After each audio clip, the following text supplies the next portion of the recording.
Last night, I dreamt I went to Mandalay again. It seemed to me I stood by the iron gate leading to the drive, and for a while I could not enter, for the way was barred to me. Then, like all dreamers, I was possessed of a sudden with supernatural powers and passed like a spirit through the barrier before me. The drive wound away in front of me, twisting and turning as it had always done. But as I advanced, I was aware that a change had come upon it. Nature had come into her own again, and little by little had encroached upon the drive with long, tenacious fingers. On and on wound the poor thread that had once been our drive. And finally, there was Mandalay. Mandalay, secretive and silent. Time could not mar the perfect symmetry of those walls. Moonlight can play odd tricks upon the fancy, and suddenly it seemed to me that light came from the windows. And then a cloud came upon the moon and hovered an instant like a dark hand before a face. The illusion went with it. I looked upon a desolate shell with no whisper of the past about its staring walls. We can never go back to Mandalay again. That much is certain. But sometimes, in my dreams, I do go back to the strange days of my life, which began for me in the south of France.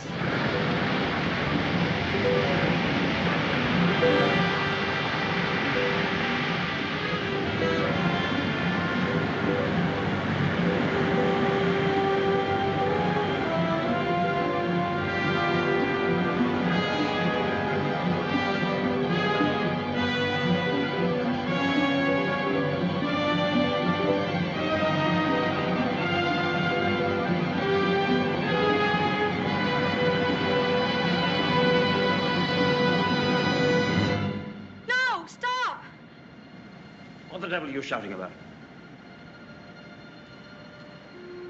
Who are you? What are you staring at? I'm sorry, I didn't mean to stare, but I only thought... Oh, you did it. Well, what are you doing here? I was only walking. Well, get on with your walking. Don't hang about here screaming.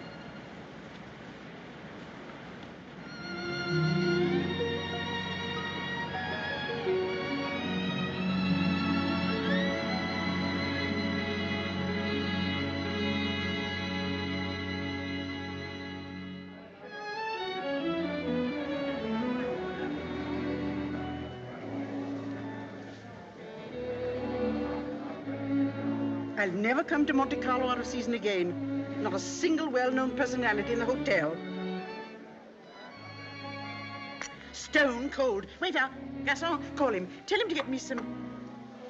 Why, it's Max de Winter. How do you do?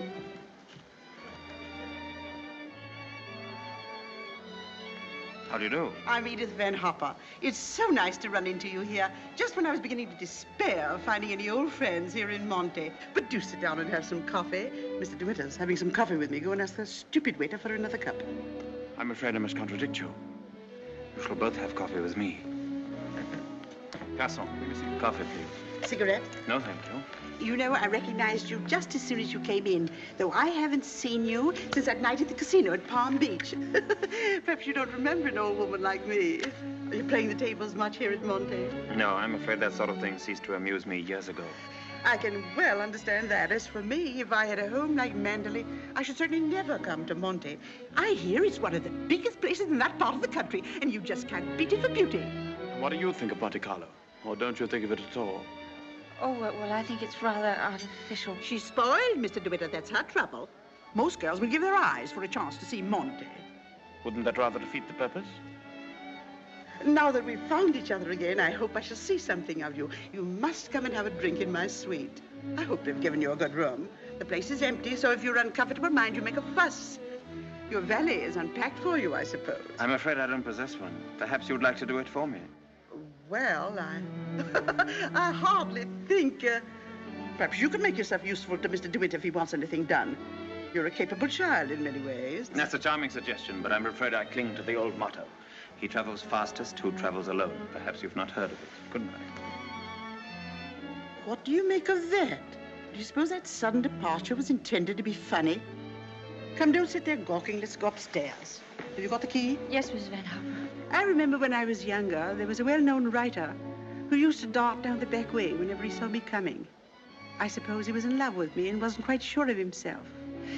Well, c'est la vie. By the way, my dear, don't think that I mean to be unkind, but you were just a teeny-weeny bit forward with Mr. De Winter.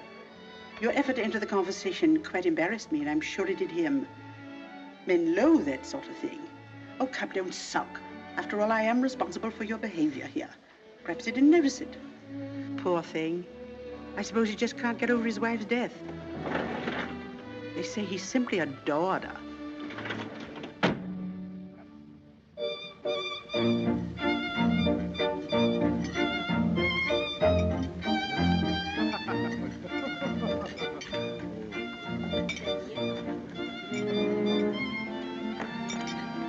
Louis, go ahead, come. Oh, how awkward of me. What a stupid thing to do. Oh, I'm so sorry. Please don't bother. It doesn't really matter. Oh, leave that, leave that. Go and lay another place at my table. Mademoiselle will have lunch with me. Oh, but I couldn't possibly. Why not? Oh, well, please don't be polite. It's very kind of you, but I'll be all right if they just change the cloth. I wasn't being polite. I should have asked you to have lunch with me, even if we hadn't upset the vase so clumsily. Come along.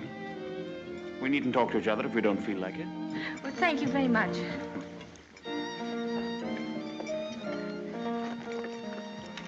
Oh, I'll just have some scrambled eggs. Oui, mademoiselle. What's happened to your friend? Oh, she's ill in bed with a cold. I'm sorry I was so rude to you yesterday. The only excuse I can offer is that I've become boorish through living alone. You weren't really. You simply wanted to be alone and... Tell me, is Mrs. Van Hopper a friend of yours or just a relation? No, she's my employer. I'm what is known as a paid companion. I didn't know companionship could be bought. I looked up the word companion in the dictionary once. It said, a friend of the bosom. I don't envy you the privilege. Well, she's very kind, really, and I have to earn my living. Haven't you any family? No, my mother died years and years ago, and then there was only my father, and he died last summer. And then I took this job. How rotten for you. Yes, it was rather, because, you see, we got on so well together. You and your father?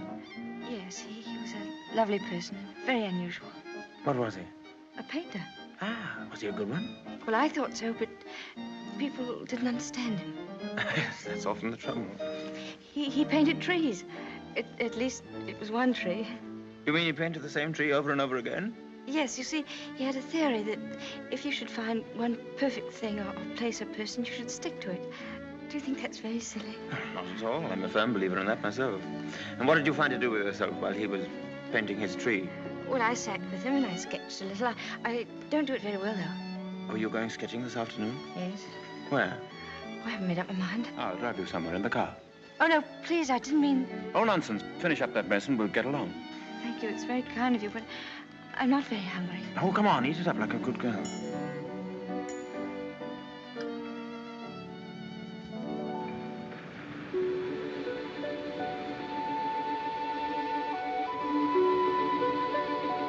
You've taken long enough for that sketch. I shall expect a really fine work of art.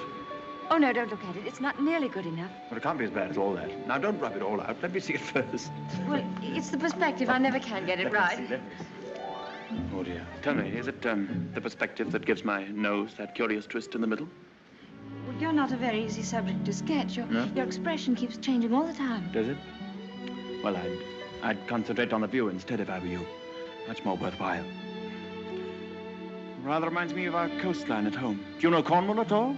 Yes, I went there once with my father on holiday. I was in a shop once, and I saw a postcard with a beautiful house on it right by the sea. And I asked whose house it was, and the old lady said, that's Mandalay. I felt ashamed for not knowing. And Mandalay is beautiful. To me, it's just the place where I was born. I've lived in all my life. Now, I don't suppose I shall ever see it again.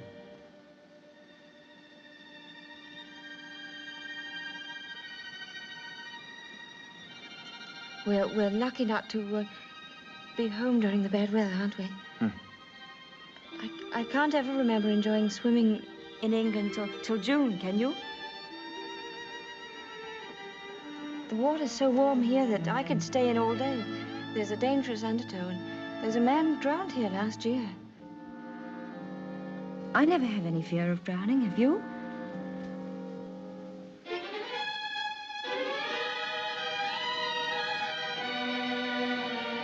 Come, I'll take you home.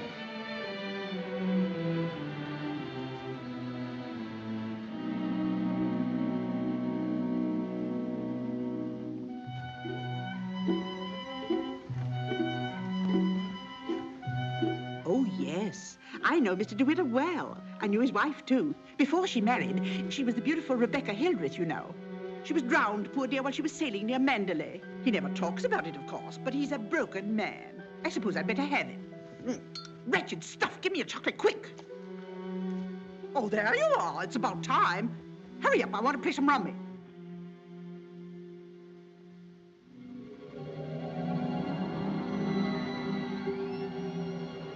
She was the beautiful Rebecca Hildreth, you know. They say he simply adored her. She was the beautiful Rebecca Hildreth, you know. I suppose he just can't get over his wife's death. She was the beautiful Rebecca Hildreth, you know. But he's a broken man. Bonjour. Well, where are you going? Oh, I thought I'd take a tennis lesson. Oh, I see. I suppose you've had a look at the pro, and he's desperately handsome, and you've conceived a schoolgirl crush on him. All right, go ahead, make the most of it. Off duty? Oh, yes, Mrs. Van Hopper's cold's turned into flu, so she's got to train nurse. I'm sorry for the nurse. You keen on tennis? No, not particularly. That's good. We'll go for a drive.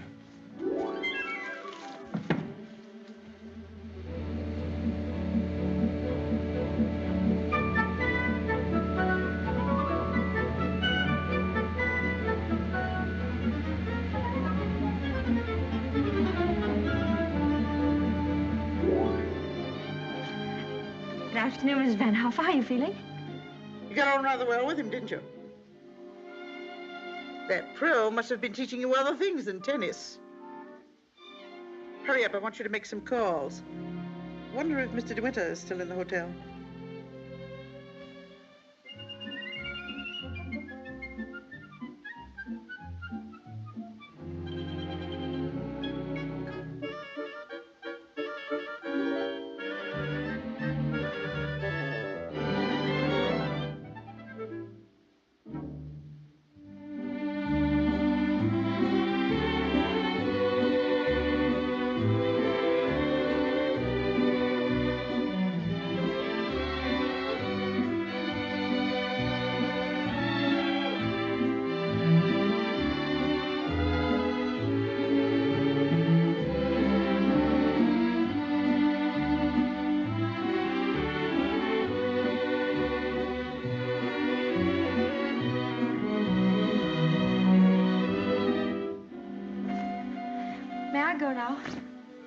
For the number of lessons you've had, you ought to be ready for Wimbledon. But this will be your last, so make the most of it.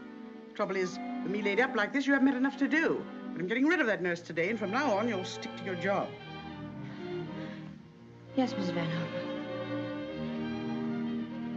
Nurse? Yes, Miss Van Hopper? Are you absolutely sure you left those messages for Mr. De Winter? Why, yes, madame. I simply can't believe it. He would most certainly have called me back. Oh, well, poor boy. I simply hate to see him so alone.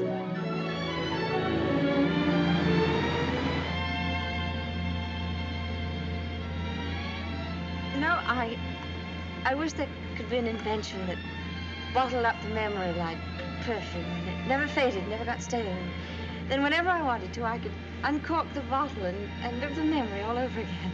And what particular moment in your young life would you want to keep? Oh, all of them. All these last few days. I feel as though I'd collected a whole shelf full of bottles.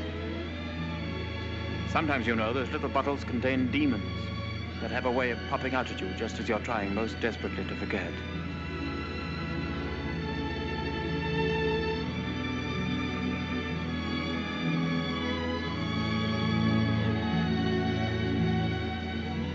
Stop biting your nails. Oh, I wish I were a woman of 36. dressed in black satin with a string of pearls. You wouldn't be here with me if you were. Would you please tell me, Mr. De Winter, why you asked me to come out with you? Well, it's obvious that you want to be kind, but why do you choose me for your charity?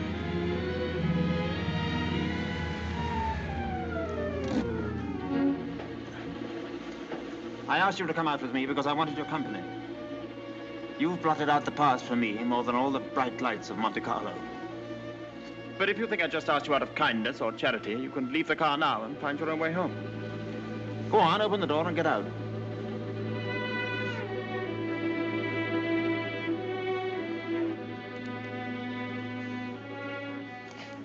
Better blow your nose. Please don't call me Mr. De Winter. I have a very impressive array of first names. George, Fortescue, Maximilian. But you needn't bother with them all at once. My family call me Maxim. And another thing. Please promise me never to wear black satin or pearls. Or to be 36 years old. Yes, Maxim.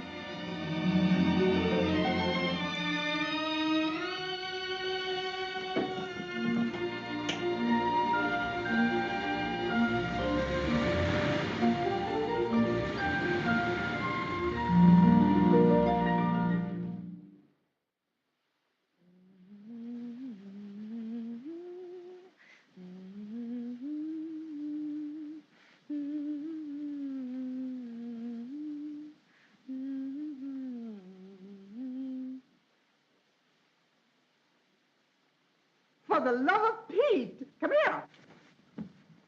What do you think? My daughter's engaged to be married. Oh, really? How nice. We must leave for New York at once. Get reservations on the Aquitania, and we'll take the 12:30 train for Cherbourg. Hurry up and get in a maid to help with the packing. We've no time to waste. Go on and do dawdle. Mr. De Winter, please. Oh, he's gone out riding. He won't be back till noon. Oh. Well, give me the porter, please.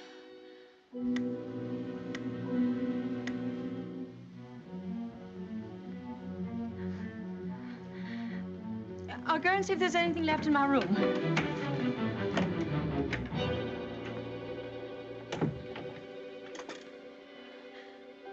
Has Mr. De Winter come in yet?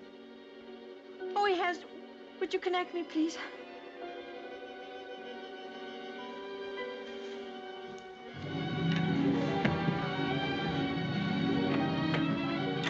Oh, I was looking for my book. I suppose I've packed it. Well, come on. The car's waiting at the door.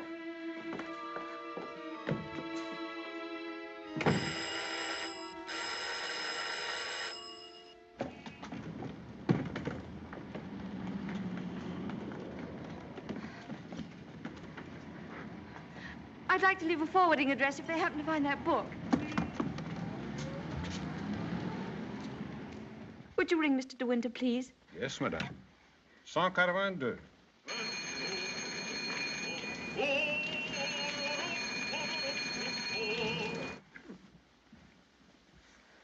There isn't any answer.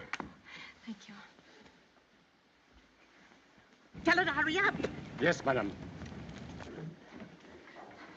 I was looking for Mr. De Winter. Mr. De Winter just ordered breakfast in his room, mademoiselle.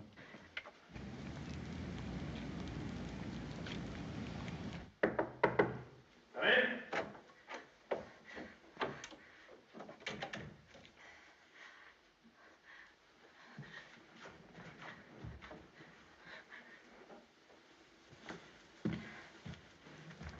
Hello. What are you doing here? Anything the matter? I've come to say goodbye. We're going away. What on earth are you talking about? It's true, we're going now, and I was afraid I wouldn't see you again.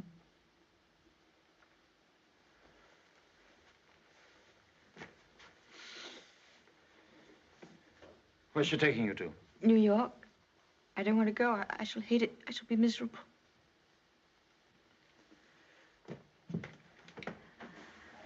I'll dress in here. I shan't be long. Which would you prefer? New York or Mandalay? Oh, please don't joke about it.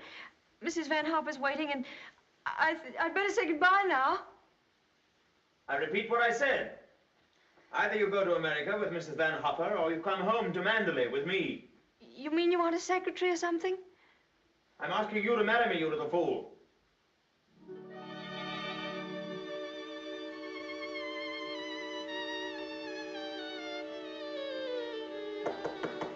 Abel? Is that my food? I'm famished. I didn't have any breakfast.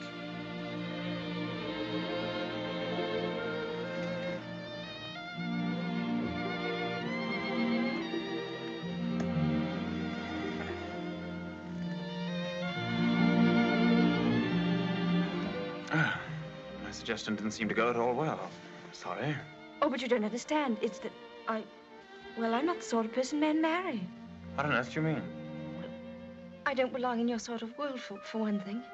Well, what is my sort of world? Oh, well, Mandolin, you know what I mean. Well, I'm the best judge of whether you belong there or not. Of course, if you don't love me, that's a different thing.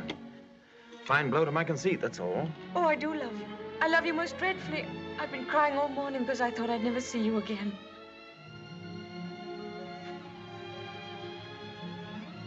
Bless you for that. I'll remind you of this one day. You won't believe me. It's a pity you have to grow up. Well, now that's settled, you may pour me out some coffee. 2 lumps of sugar and some milk, please. Same with my tea, don't forget. Who's going to break the news to Mrs. Van Hopper? Shall you or shall I? Oh, you tell it. She'll be so angry. What's the number of her room? Oh, she's not there. She's downstairs in the car. Hello? Give me the deck, please. Hello? You'll find Mrs. Van Hopper waiting outside in her car. Would you ask her with my compliments if she'd very kindly come up and see me in my room? Yes, in my room. Mr. De Winter says, please, for you to come up to his room. Mr. De Winter? Why, certainly.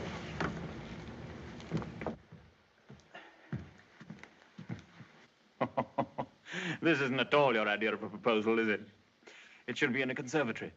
You in a white frock with a red rose in your hand, and a violin playing in the distance, and I should be making violent love to you behind a palm tree. Poor darling. Never mind. Oh, I don't mind. Don't worry, don't worry. You won't have to say a word. I'm so glad you called me, Mr. De Winter. I was making a hasty departure. It was so rude of me not to let you know. But a cable came this morning announcing that my daughter is engaged to be married. That's rather a coincidence, Mrs. Van Hopper. I asked you up here in order to tell you of my engagement. You don't mean it? Oh, how perfectly wonderful.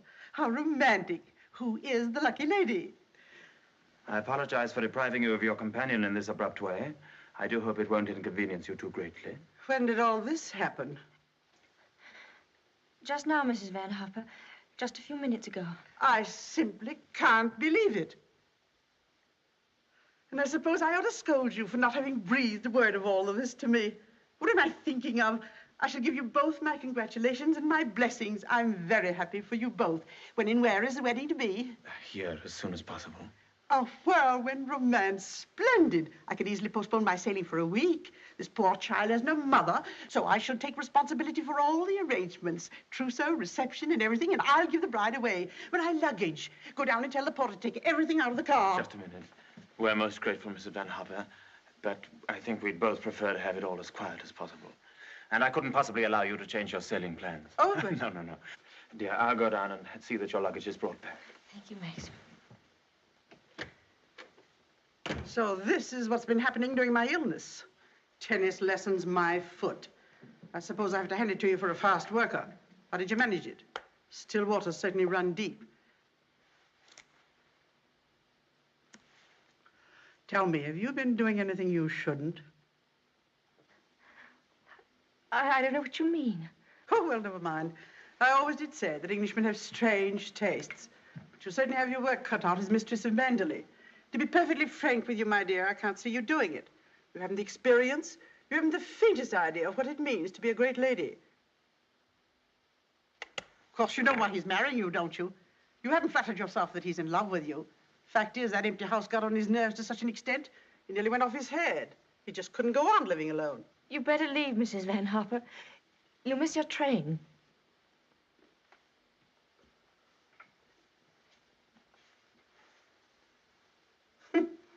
Mrs. De Winter. Goodbye, my dear, and good luck.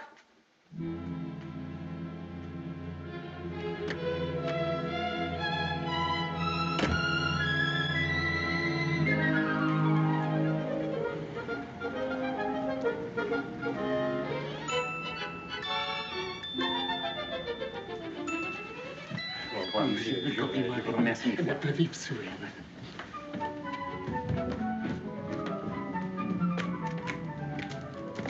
Monsieur, vous avez oublié votre carnet de mariage. Oh, what did he say? He says I've forgotten the proof that we're married. Oh, good heavens.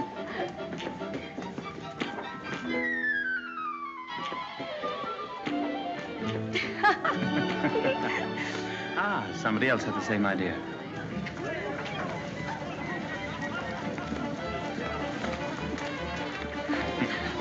Isn't she sweet? Yes. You'd have liked a bridal veil, wouldn't you? Or at least... Madame, combien ça fait? Ah, tu le tout. Je vous remercie mille fois. Yes. Yes. Oh, Max, you're lovely. Oh, how perfectly lovely. Oh, perfectly lovely.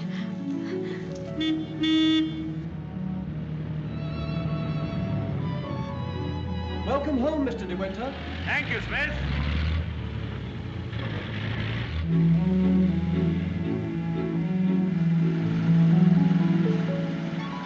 Cold, darling? Yes, just a little bit. There's no need to be frightened, you know.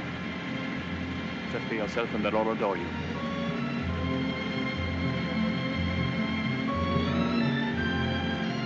You don't have to worry about the house at all. Mrs. Danvers is the housekeeper. Just leave it to her.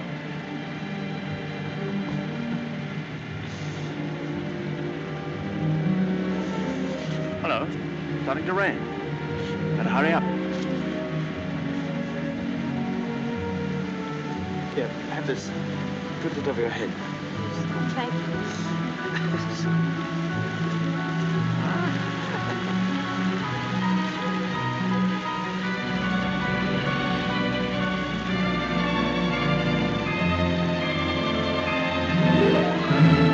That's it. That's Manderley.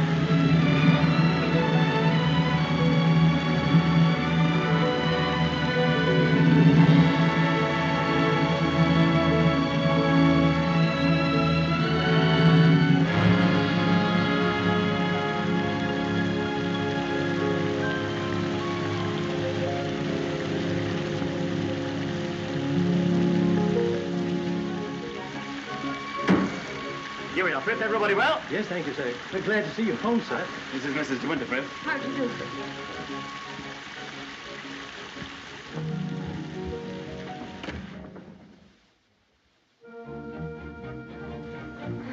Oh, I didn't expect the whole staff to be in attendance. Mr. Danvers' orders, sir.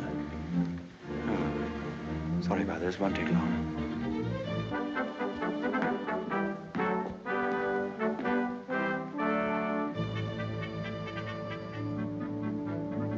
This is Mrs. Danvers. How do you do? How do you do? I have everything in readiness for you. That's very good of you. I didn't expect anything.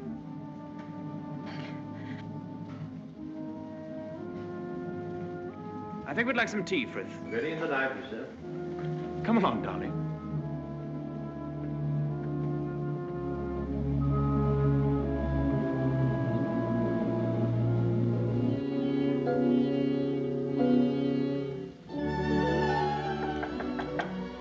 Oh, Maxim, come in.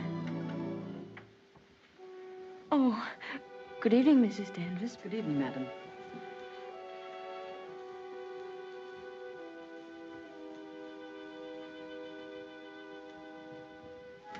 I hope Alice was satisfactory, madam. Oh, yes, thank you, perfectly. She's the parlor maid. She'll have to look after you until your own maid arrives. Oh, but I haven't a maid.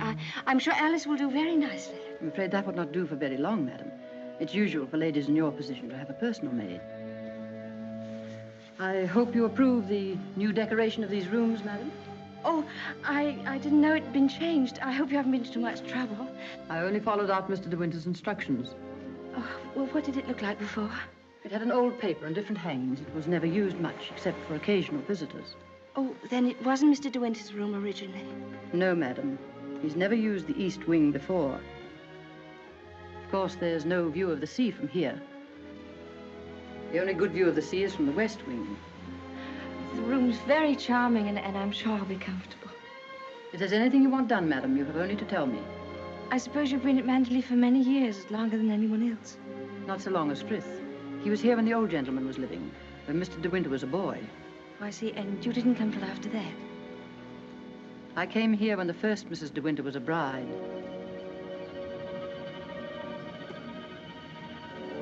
Mrs. Danvers, I do hope we'll be friends. You must be patient with me. This sort of life is new to me, and I do want to make a success of it and make Mr. De Winter happy, so I know I can leave all the household arrangements to you. Very well. I hope I shall do everything to your satisfaction, madam. I've managed the house since Mrs. De Winter's death, and Mr. De Winter has never complained.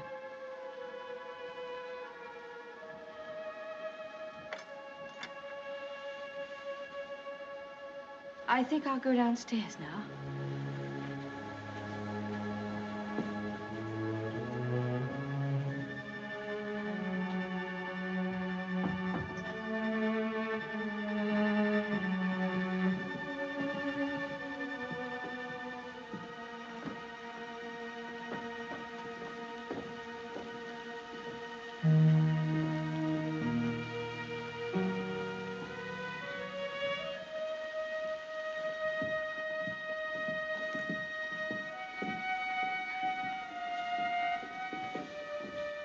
That room in the west wing I was telling you about is there through that door. It's not used now. It's the most beautiful room in the house. The only one that looks down across the lawns to the sea. It was Mrs. De Winter's room.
Good morning. Good morning. You're Mrs. De Winter, aren't you? Yes. My name's Crawley. I manage the estate for Maxim. Awfully glad to meet you. There's a fearful lot of stuff piled up while Maxim was away. Yes, I'm sure there must have been. I do wish I could help with some of it. Oh, no. Frank never allows anybody to help him. He's like an old mother hen with his bills and rents and taxes. Come on, Frank, we must go over these estimates. I'll get my papers. You'll find quantities of breakfast over there, but you must eat it all or cook will be mortally offended. Well, I'll do my best, Maxim. I have to go over the place with Frank just to make sure that he hasn't lost any of it. You'll be all right, won't you? Mm-hmm. Getting acquainted with your new home. Have a look at the Times. There's a thrilling article on what's the matter with English cricket. Oh, yes. My sister Beatrice and her husband, Giles Lacey, have invited themselves over for lunch. Today? Yes. I suppose the old girl can't wait to look you over. You'll find her very direct. If she doesn't like you, she'll probably tell you so to your face. Don't worry, darling. I'll be back in time to protect you from her. Goodbye, darling. Goodbye, Maxim. Goodbye. Goodbye.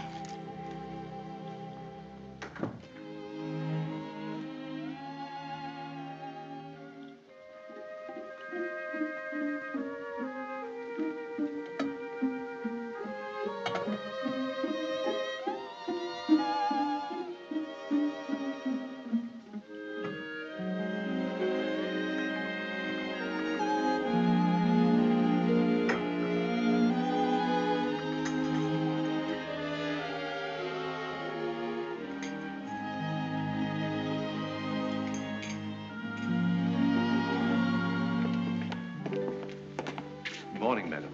Good morning, Frith.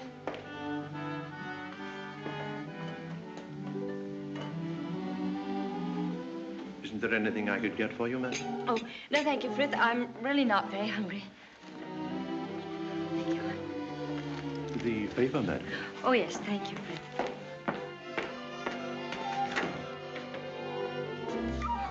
Madam. I slipped. Oh, thank you, Frith.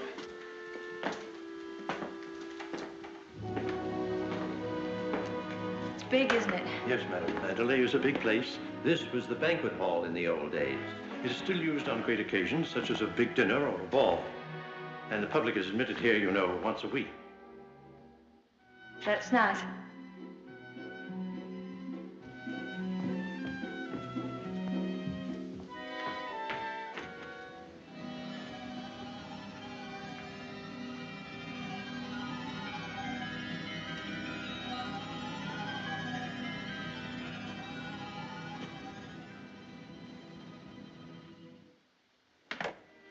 I beg pardon, madam. I'm afraid the fire is not usually lit in the library until the afternoon, but you'll find one in the morning room. Of course, if you wish this fire lit now, madam. Oh, no, Frith, I wouldn't dream of it. Mrs. De Winter, I mean the late Mrs. De Winter, always did her correspondence and telephoning in the morning room after breakfast. Thank you, Frith.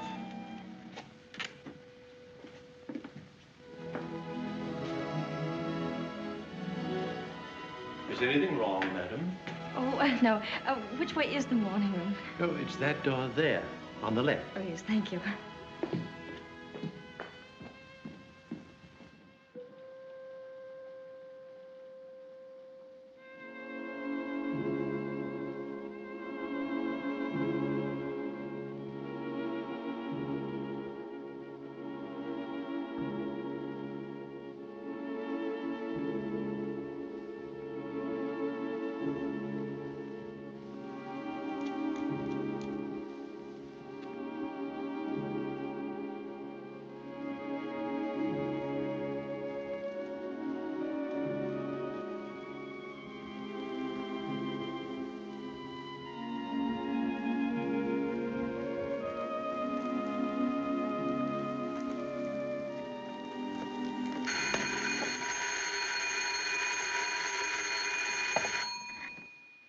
Mrs. De Winter? Oh, I'm afraid you've made a mistake. Mrs. De Winter's been dead for over a year. Oh, I mean... Oh. That was the house telephone, madam. Probably the head gardener wishing instructions. Did you want to see me, Mrs. Danvers? Mr. De Winter informed me that his sister, Mrs. Lacey, and Major Lacey are expected for luncheon. I'd like to know if you approve of the menu. Oh, well, I'm sure it's very suitable, very nice indeed. You'll notice, madam, that I've left a blank space for the sauce. Mrs. De Winter was most particular about sauces. Let's have whatever you think that Mrs. De Winter would have ordered. Thank you, madam. When you've finished your letters, Robert will take them to the post. My letters? Oh, yes, of course. Thank you, Mrs. Danvers.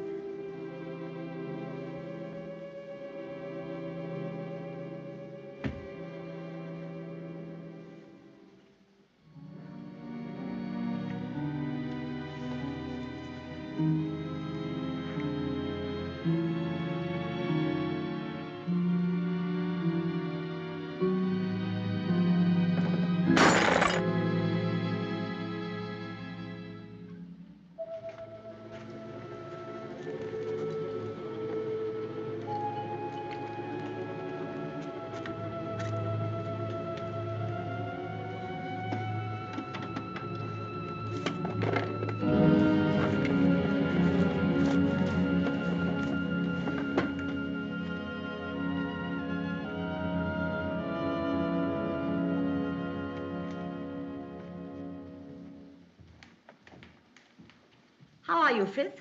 Good morning, Mrs. Lacey. Where's Mr. De Winter? I believe he went down to the farm with Mr. Crawley. How tiresome of him not to be here when we arrive, and how typical.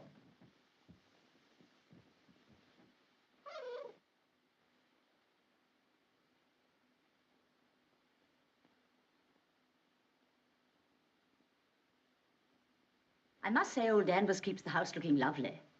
She certainly learnt that trick of arranging flowers from Rebecca. I wonder how she likes it now, being ordered about by an ex-chorus girl. Now, where on earth did you get the idea she's an ex-chorus girl? He picked her up in the south of France, didn't he? What if he did? Well, I mean to say, there you are.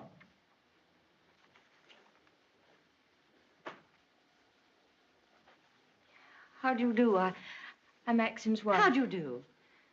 Well, I must say you're quite different from what I expected. Oh, but Cecilia, she's exactly what I told you she'd be.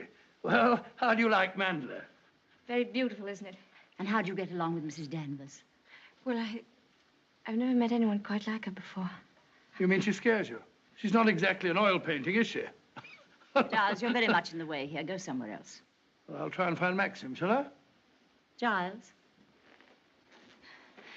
I didn't mean to say anything against Mrs. Danvers. Oh, there's no need for you to be frightened of her. But I shouldn't have any more to do with her than you can help.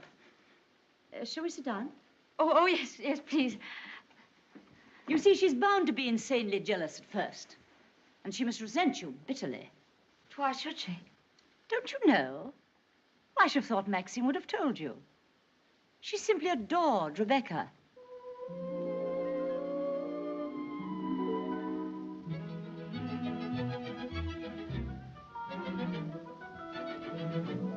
How are you, Robert? Quite well, thank you, madam. Still having trouble with your teeth? Unfortunately, yes, madam. You should have them out. All of them. Wretched nuisances, teeth. Thank you, madam. Oh, what a plateful. Do you hunt? No, I don't. I'm afraid I don't even ride. Oh, have to ride down here. We all do. Which do you ride, side saddle or astride? Oh, yes, of course, I forgot you don't, do you? You must. Nothing else to do down here. Maxine, when are you going to have parties here again like the old days? Oh, I haven't thought about it. But everyone's dying to see you and... Yes, I bet they are. Why don't you have the masquerade ball again this summer? My dear, you fond of dancing? Well, I love it, but I'm not very good at it. Do you rumble? I've never tried. You must teach me. I say, well, I'm trying to find out exactly what your wife does do. She sketches a little. Sketches? Well, not this modern stuff, I hope. You know, portrait of a lampshade upside down to represent a soul in torment. Don't sail, do you? No, I don't. Thank goodness for that.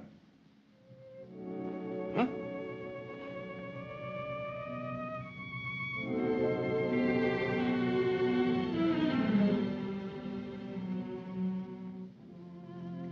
You're very much in love with Maxim, aren't you? Yes, I can see you are. Don't mind my saying so, but why don't you do something about your hair? Why don't you have it cut or sweep it back behind your ears? Oh, no, that's worse. What does Maxim say about it? Does he like it like that? Well, he never mentions it. Oh, well, don't go by me. I can see by the way you dress you don't care a hoot how you look. But I wonder Maxim hasn't been at you. He's so particular about clothes. I don't think he ever notices what I wear.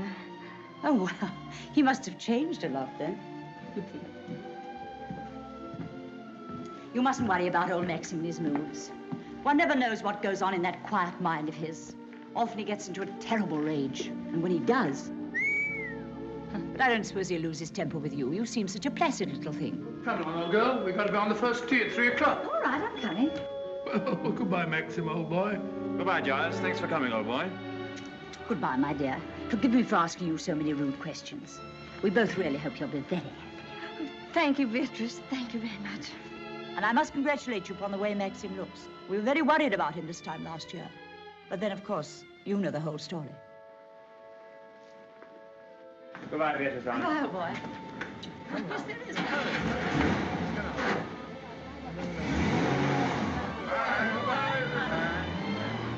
Well, thank heavens they've gone.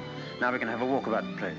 Looks as though we might have a shower, but you won't mind that, will you? No, but wait a minute. I'll go upstairs and get a coat. There's a heap of mackintoshes in the flower room. Robert, run and get a coat from the flower room for Mrs. De Winter, will you? What do you think of Beatrice? Oh, I liked her very much, but she kept saying that I was quite different from what she expected. What the devil did she expect? Oh, someone smarter and more sophisticated, I'm afraid. Oh. Do you like my hair? Your hair? Yes, of course I do. What's the matter with it? Oh, I don't know. I just wondered. How funny you are. Thank you.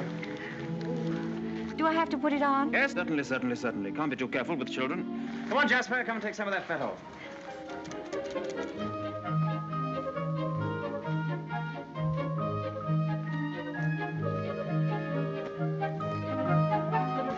Jasper! Here, not that way. Come here. Where does that lead to? Oh, it leads to a little cove where we used to keep a boat. Oh, let's go down there. Well, no, it's a perfectly dull, uninteresting stretch of sand, just like any other. Oh, please. Well, all right, we'll walk down and take a look if you really want to.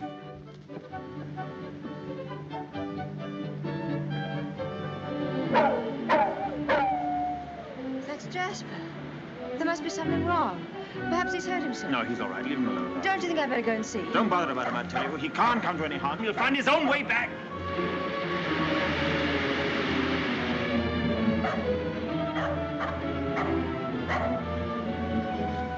Jasper!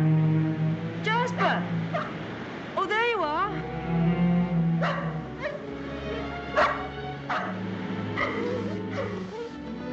What do you want in there, Jasper? Come on. Come on. Let's go home. Jasper.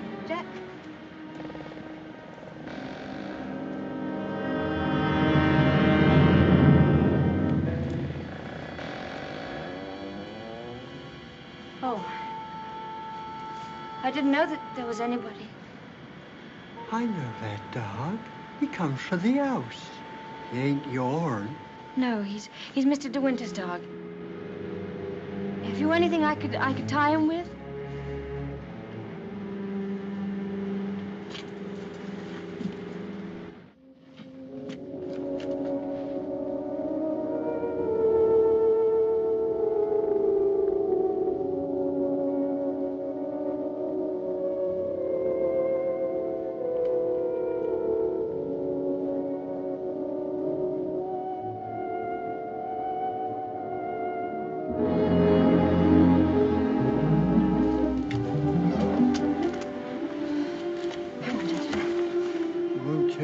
You saw me in there, will you? Don't you belong on the estate? I wasn't doing nothing. I was just putting my shells away. She's gone in the sea, ain't she? She'll never come back no more. No, she'll never come back. Come on, Jasper.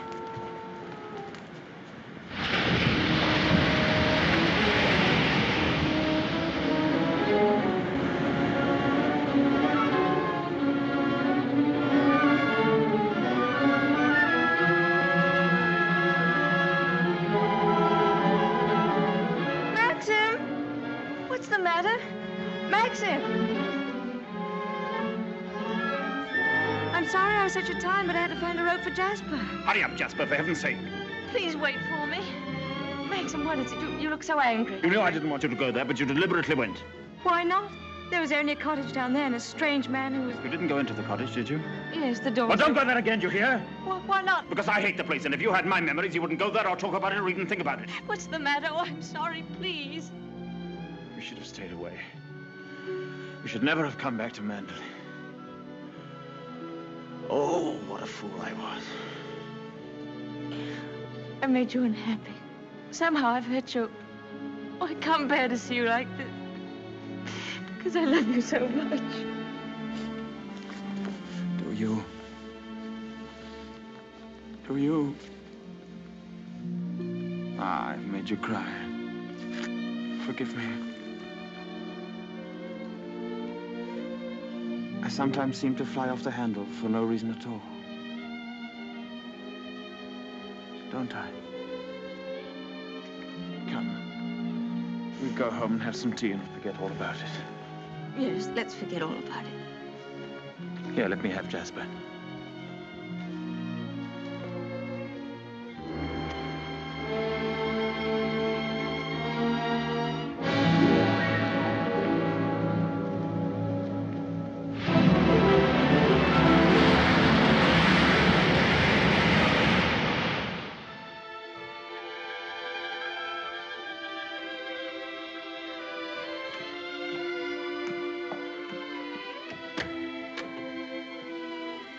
Hello, come in. Oh, please don't get up, Mr. Crawley.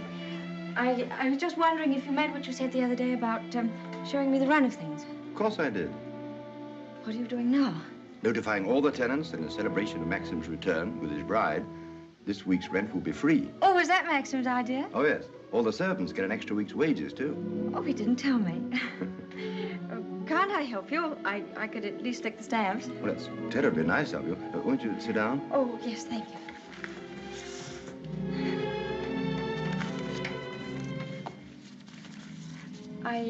I was down at the cottage on the beach the other day. There was a man there, a queer sort of person. Jasper kept barking at him. Oh, yeah. Must have been Ben. Excuse me. He's quite harmless. We give him odd jobs now and then. That cottage place seemed to be going to rack and ruin. Why isn't something done about it? Well, I think if Maxim wanted anything done about it, he'd tell me. Are those all Rebecca's things down there? Yes. Yes, they are. What did she use the cottage for? The boat used to be moored near there. What boat? What happened to it? Was that the boat she was sailing in when she was drowned? Yes. Capsized and sank. She was washed overboard. Wasn't she afraid to go out like that alone? She wasn't afraid of anything. Where did they find her? Near Edgecombe. About 40 miles up channel, about 2 months afterwards. Maxim went up to identify her. It was horrible for him. Yes, it must have been. Mr. Crawley, please don't think me morbidly curious. It isn't that. It's just that I feel at such a disadvantage. All the time, whenever I meet anyone, Maxim's sister or even the servants, I know they're all thinking the same thing. They're all comparing me with her, with Rebecca. Oh, you mustn't think that. I can't tell you how glad I am that you married Maxim. It's going to make all the difference to his life. And from my point of view, it's very refreshing to find someone like yourself who's not entirely in tune, shall we say, with Manderley. That's very sweet of you. I dare say I've been stupid, but every day I realize the things that she had and that I lack. Beauty and wit and intelligence and all the things that are so important in a woman. You have qualities that are just as important. More important, if I may say so. Kindness and sincerity and, if you'll forgive me, modesty mean more to a husband than all the wit and beauty in the world. We none of us want to live in the past. Maxim least of all. It's up to you, you know, to lead us away from it. I promise you I won't bring this up again, but before we end this conversation, would you answer just one more question? If it's something I'm able to answer, I'll do my best. Tell me, what was Rebecca really like?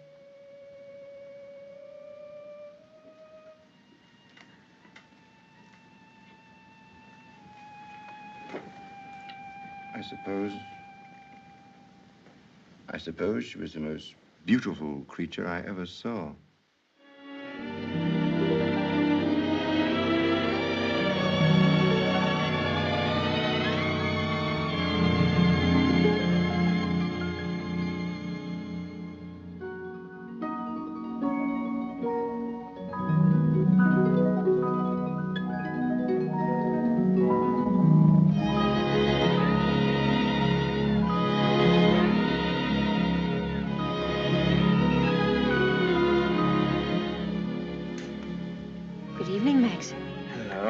Films of the honeymoon have arrived at last. We timed, you think, before dinner?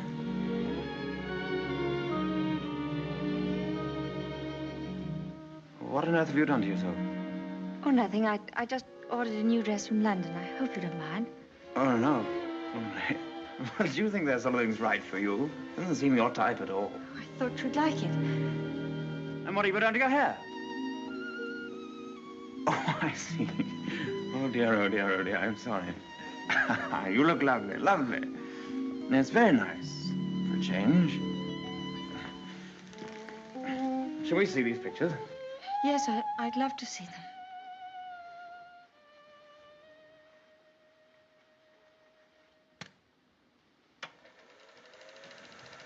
Ah, look now.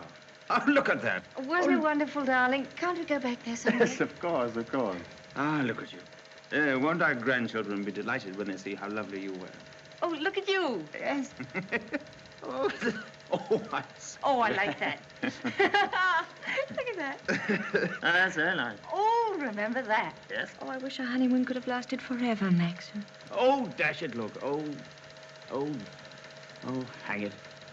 Threaded it up wrong as usual or something. Yes, Frith, what is it? Excuse me, sir. May I have a word with you? Yes. Come in. It's about Robert, sir. There's been a slight unpleasantness between him and Mrs. Danvers. Oh, dear. Robert is very upset. Oh, this is trouble. What is it? It appears that Mrs. Danvers has accused Robert of stealing a valuable ornament from the morning room. Robert denies the accusation most emphatically, sir. What was the thing, anyway? China Cupid, sir. Oh, dear, that's one of our treasures, isn't it? Well, tell Mrs. Danvers to get to the bottom of it somehow and tell her I'm sure it wasn't Robert. Very good, sir. Why do they come to me with these things? That's your job, sweetheart. Maxim, I wanted to tell you, but, well, I forgot. The fact is, I broke the China Cupid. You broke it? Now, why on earth didn't you say something about it when Frith was here? I don't know. I didn't like to. I was afraid he'd think me a fool. Well, you think you're much more of a fool now. You'll have to explain to him and Mrs. Danvers. Oh, no, Maxim, you do it. I'll go upstairs. Don't be such a little idiot, darling. Anybody would think you were afraid of them. It's all a mistake, Mrs. Danvers. Apparently, Mrs. De Winter broke the cupid herself and forgot to say anything about it. I'm so sorry. I never thought that I'd get Robert into trouble. Is it possible to repair the ornament, madam? No, I'm afraid it isn't. It was smashed into pieces. What did you do with the pieces? Well, I put them at the back of one of the drawers in the writing desk. Well, it looks as though Mrs. De Winter were afraid you were going to put her in prison, doesn't it, Mrs. Danvers? Well, never mind. Do what you can to find the pieces, see if they can be mended, and above all, tell Robert to dry his tears. I shall apologize to Robert, of course.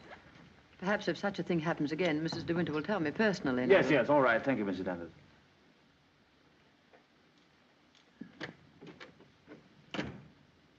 Well, I suppose that clip will hold all right. I don't know.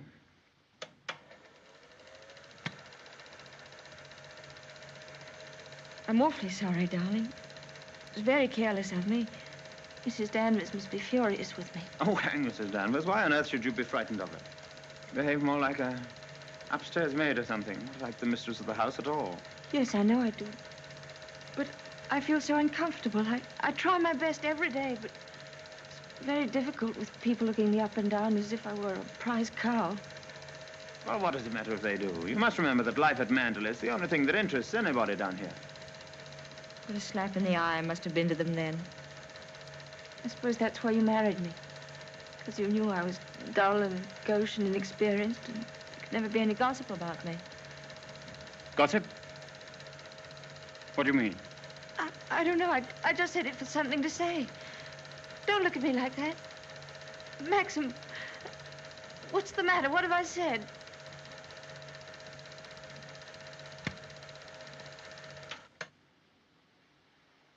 Wasn't a very attractive thing to say, was it? No. It was rude, hateful.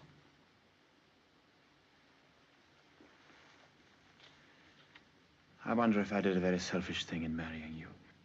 How do you mean? I'm not much of a companion to you, am I? You don't get much fun, do you? You ought to have married a boy. Someone of your own age. Maxim, why do you say this? Of course we're companions. Are we? I don't know. I'm very difficult to live with. No, you're not difficult. You're easy, very easy. Our marriage is a success, isn't it? A great success? We're happy, aren't we? Terribly happy.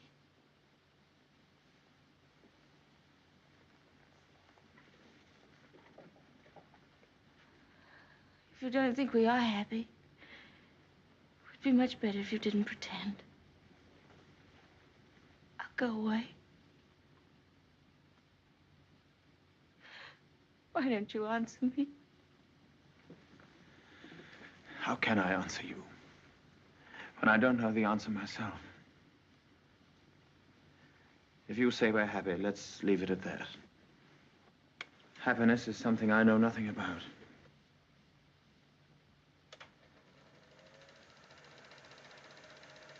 Oh, look. There's the one when I left the camera running on the tripod, remember?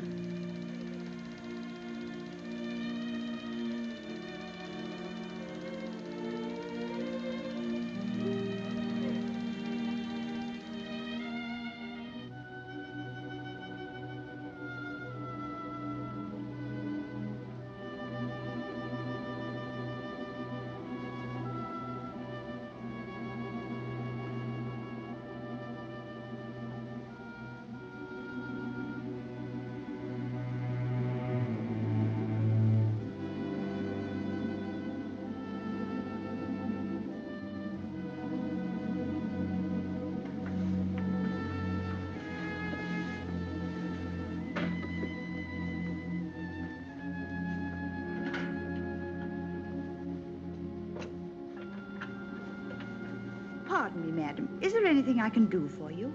Yes, I'm all right, Hilda. Thank you very much. I'll bring the sandwiches immediately, madam.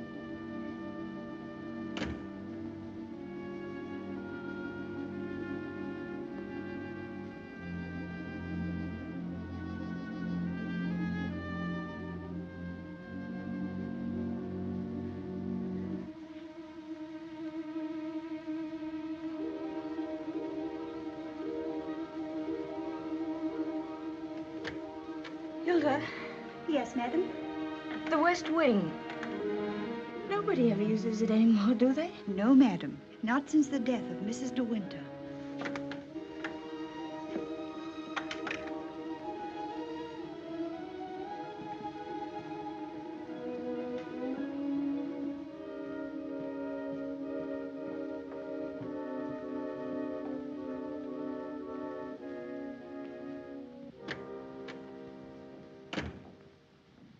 Come along, Mr. Jack, or someone may see you. Well, Danny, old Harvey, it's been good to see you again. I've been simply breathless to pick up all the news. I really don't think it's wise for you to come here, Mr. Jack. Jasper, come here. Oh, nonsense, nonsense. It's just like coming back home. Quiet, Mr. Jack. Yes, and we must be careful not to shock Cinderella, mustn't we? She's in the morning room. If you leave through the garden door, she won't see you. I must say I feel a little like the poor relation sneaking around through back doors. Well, toodaloo, Danny. Goodbye, Mr. Jack. And please be careful.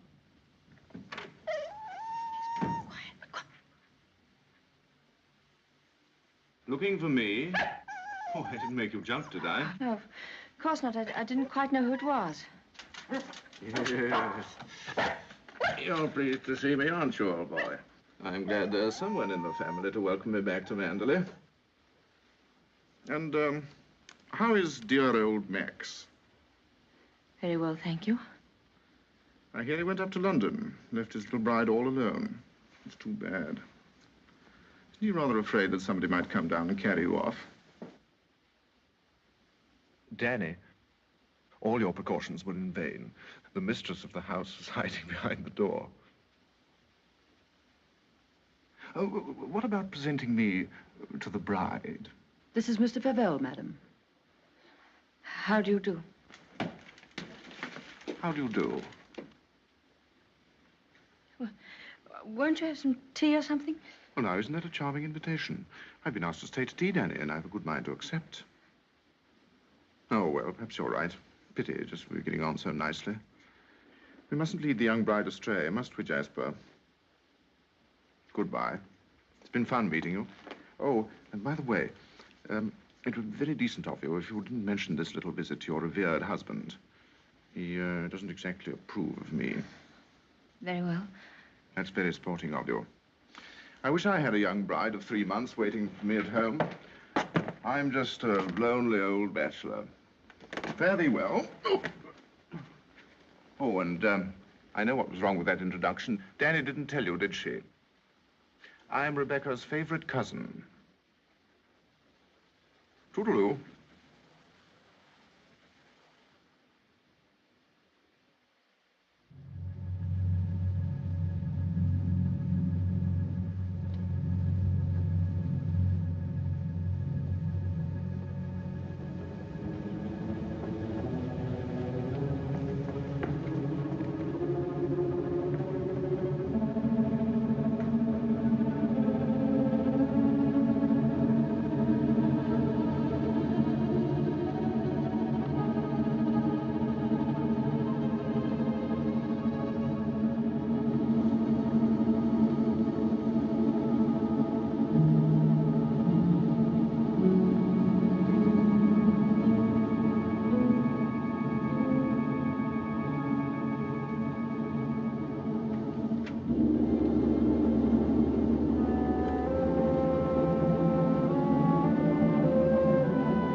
wish anything, madam?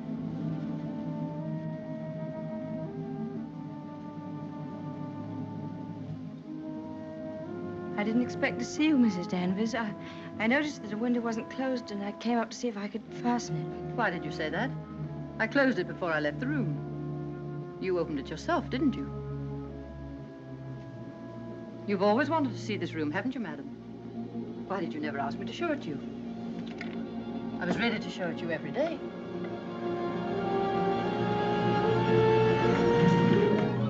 It's a lovely room, isn't it? Loveliest room you've ever seen. Everything is kept just as Mrs. De Winter liked it. Nothing has been altered since that last night. Come, I'll show you her dressing room. This is where I keep all her clothes. You would like to see them, wouldn't you?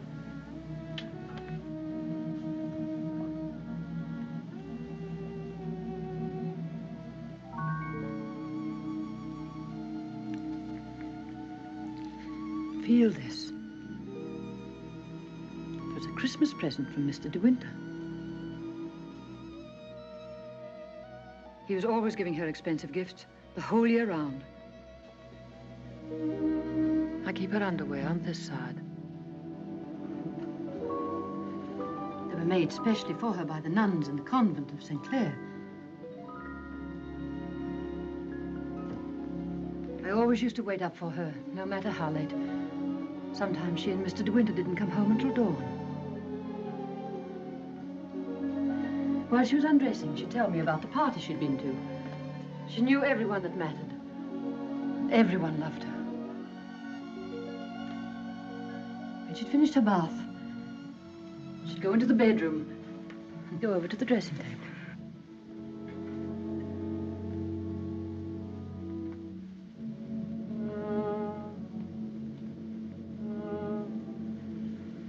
Oh, you've moved her brush, haven't you? There, that's better. Just as she always laid it down. Come on, Danny. Hair drill, she would say. And I'd stand behind her like this and brush away for 20 minutes at a time. And then she would say, "Good night, Danny," and step into her bed.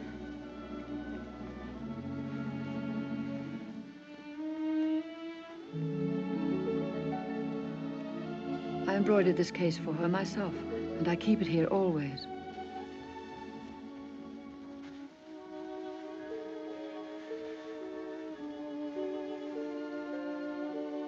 Did you ever see anything so delicate?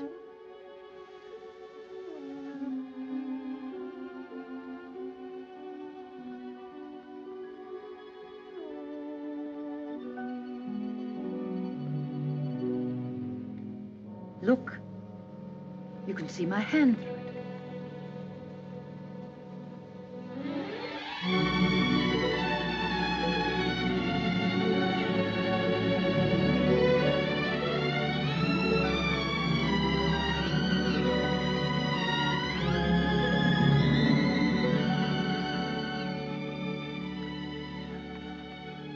You wouldn't think she'd been gone so long, would you? Sometimes when I walk along the corridor, I fancy I hear her just behind me. That quick, light step. I couldn't mistake it anywhere. It's not only in this room. It's in all the rooms in the house. I can almost hear it now. Do you think the dead come back and watch the living? I don't believe it. Sometimes. I wonder if she doesn't come back here to Manderley. Watch you and Mr. De Winter together. You look tired. Why don't you stay here a while and rest? And listen to the sea. So soothing. Listen to it.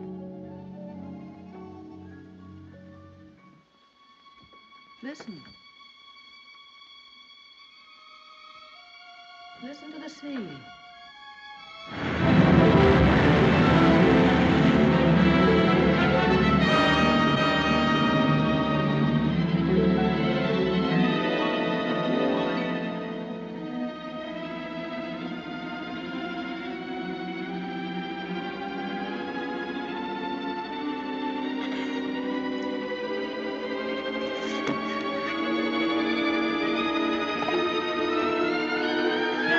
Tell Mrs. Danvers I wish to see her immediately.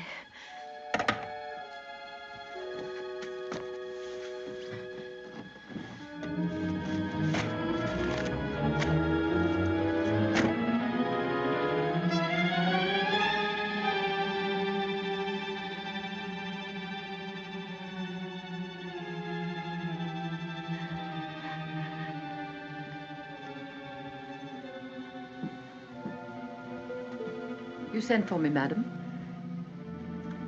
Yes, Mrs. Danvers. I want you to get rid of all these things. But these are Mrs. De Winter's things. I am Mrs. De Winter now. Very well, I'll give the instructions. Just a moment, please. Mrs. Danvers, I intend to say nothing to Mr. De Winter about Mr. Favel's visit. In fact, I prefer to forget everything that happened this afternoon.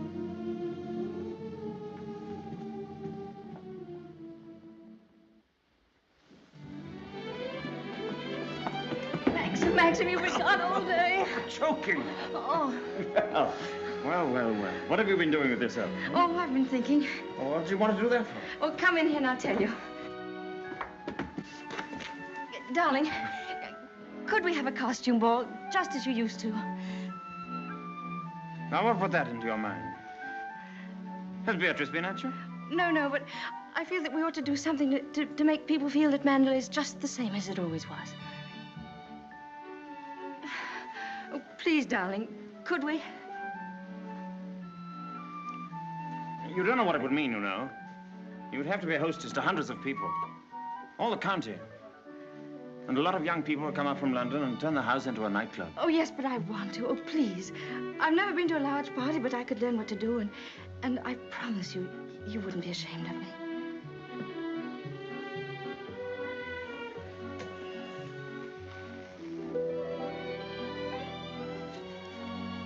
All right, if you think you'd enjoy it. You better get Mrs. Danvers to help you, hadn't you? No, I don't need Mrs. Danvers to help me. I can do it myself. All right, my sweet. Oh, thank you, darling. Thank you. Well, what'll you go as? Oh, I never dress up. That's the one privilege I claim as the host. What will you be, Alice in Wonderland with that ribbon around your hair? No, I won't tell you. I'll design a costume all by myself and give you the surprise of your life.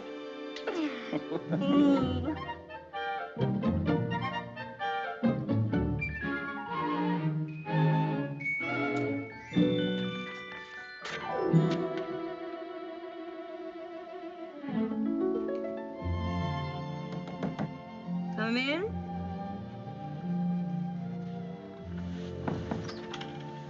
Robert found these sketches in the library, madam. Did you intend throwing them away? Yes, Mrs. Danvers, I did. They were just some ideas I was sketching for my costume for the ball. Hasn't Mr. De Winter suggested anything? No, I want to surprise him. I don't want him to know anything about it. I merely thought that you might find a costume among the family portraits that would suit you. Oh, you mean those at the top of the stairs? I'll go and look at them.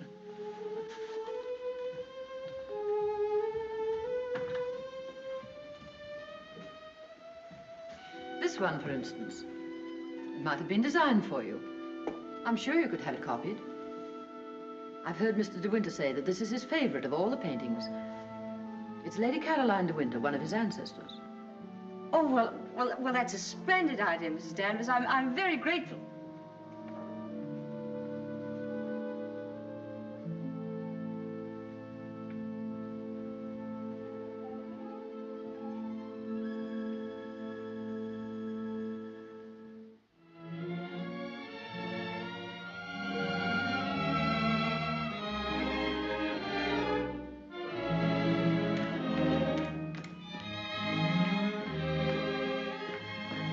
Everything under control, Frith? Yes, thank you. Excuse me, sir. Are you supposed to be a schoolmaster? Oh, no. This is just my old cap and gown. Certainly makes a very nice costume, sir. And economical, too. Yes, that was the idea.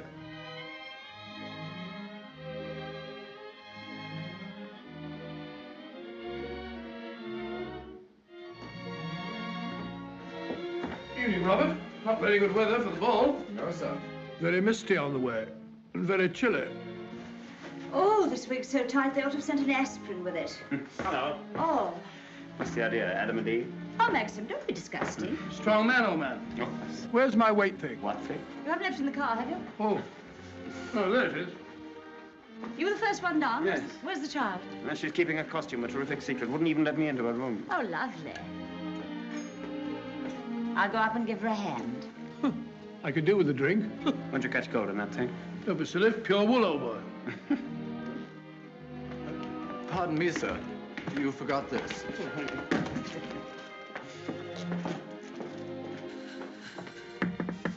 Here I am, dear. It's Bee. I've come to give you a hand. Oh, please don't come in, Beatrice. I don't want anyone to see my costume. Oh.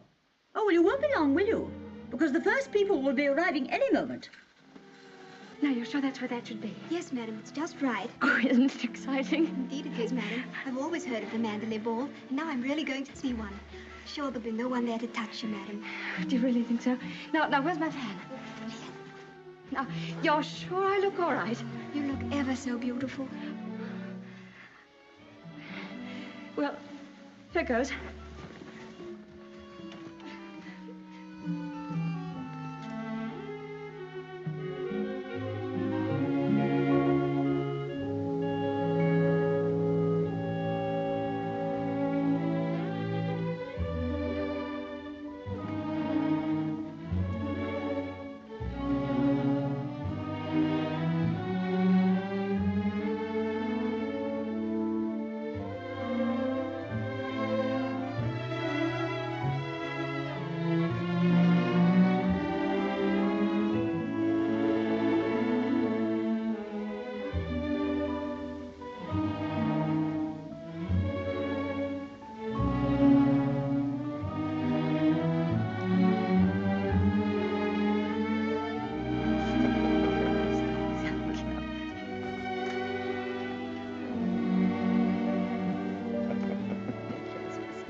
Good evening, Mr. De Winter.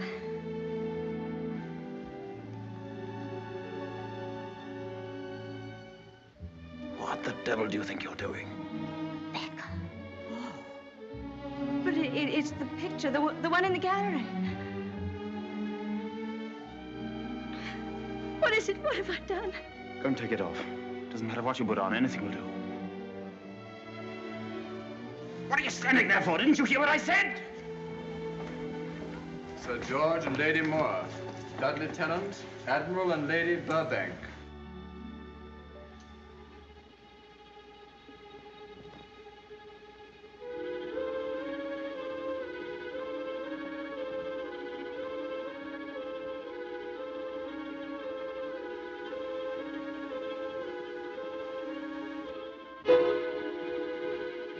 I watched you go down, just as I watched her a year ago.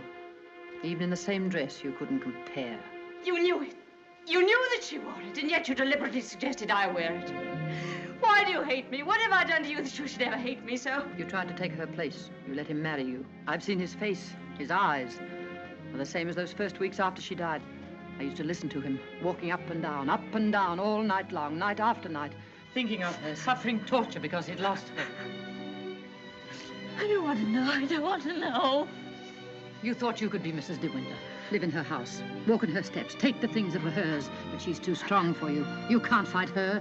No one ever got the better of her, never, never. She was beaten in the end, but it wasn't a man, it wasn't a woman. It was the sea. Oh, stop it, stop it, oh, stop it.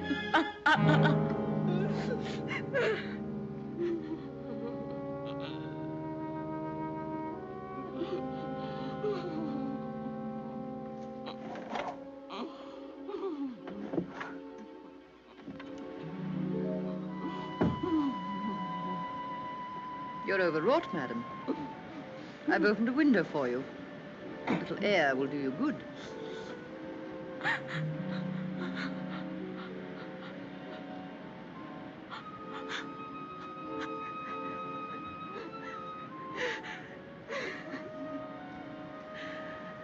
Why don't you go? Why don't you leave Mandalay? He doesn't need you. He's got his memories. He doesn't love you. He wants to be alone again with her. You've nothing to stay for. You've nothing to live for, really, have you? Look down there. It's easy, isn't it? Why don't you? Why don't you? Go on. Go on. Don't be afraid.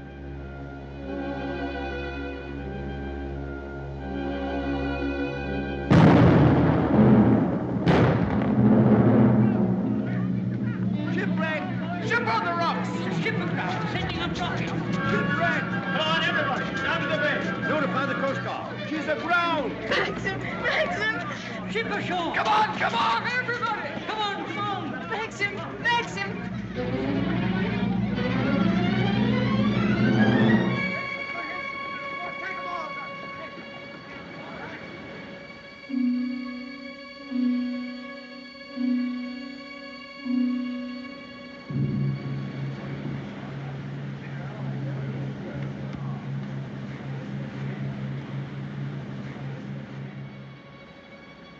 Oh!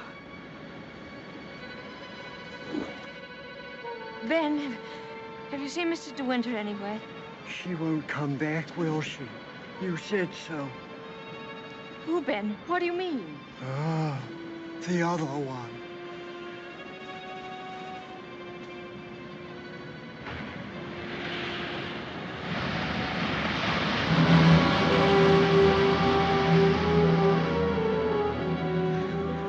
Frank, have you seen Maxim anywhere? Not since about half an hour ago. I thought he'd gone up to the house. No, he hasn't been in the house at all, and I'm afraid something might have happened to him. Frank, what's the matter? Is anything wrong? There is something wrong. Well, the diver who went down to inspect the bottom of the ship came across the hull of another boat. A little sailboat. Frank, is it? Yes. It's Rebecca's. How did they recognize it? It was a local man. Knew it instantly. It'll be so hard on poor Maxim. Yes. It's going to bring it all back again. And worse than before. Why did they have to find it? Why couldn't they have left it there in peace at the bottom of the sea? Why, better get along and arrange some breakfast for the men. All right, Frank, I'll go and look for Maxim.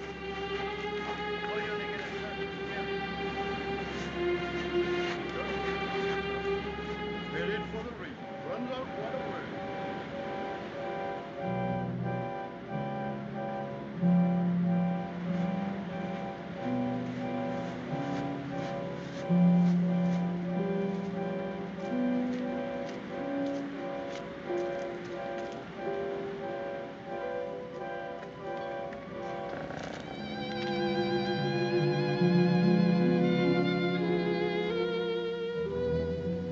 Hello.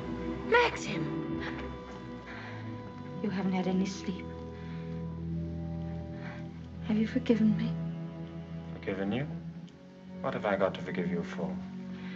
For last night, my stupidity about the costume. Oh, that. I'd forgotten. I was angry with you, wasn't I? Hmm. Maxim, can't we start all over again?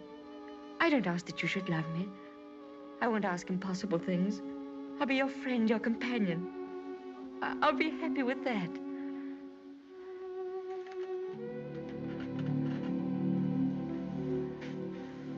You love me very much, don't you?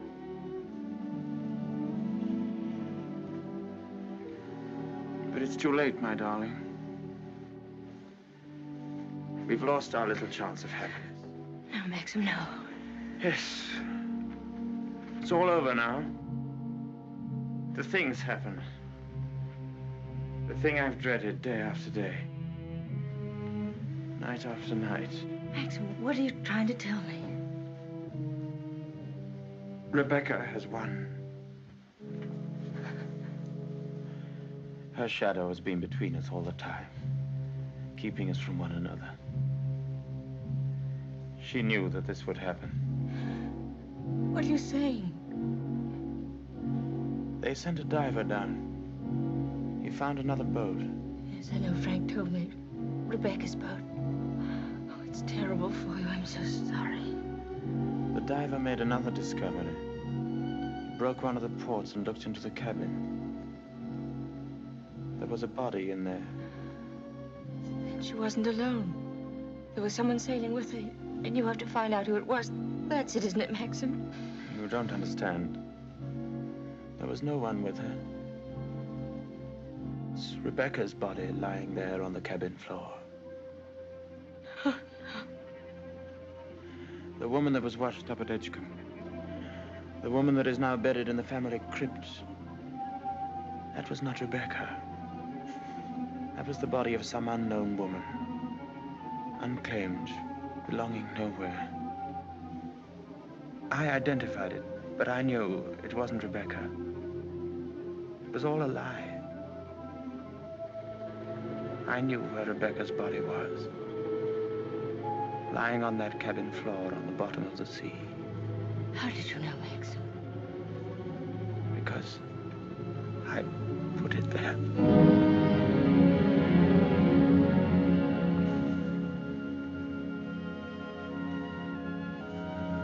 Will you look into my eyes and tell me that you love me now?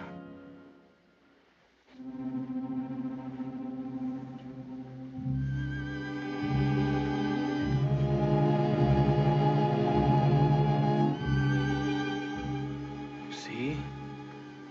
I was right. It's too late.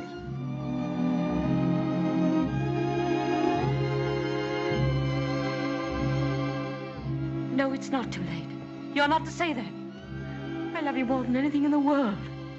Oh, please, Maxim, kiss me, please. No. It's no use.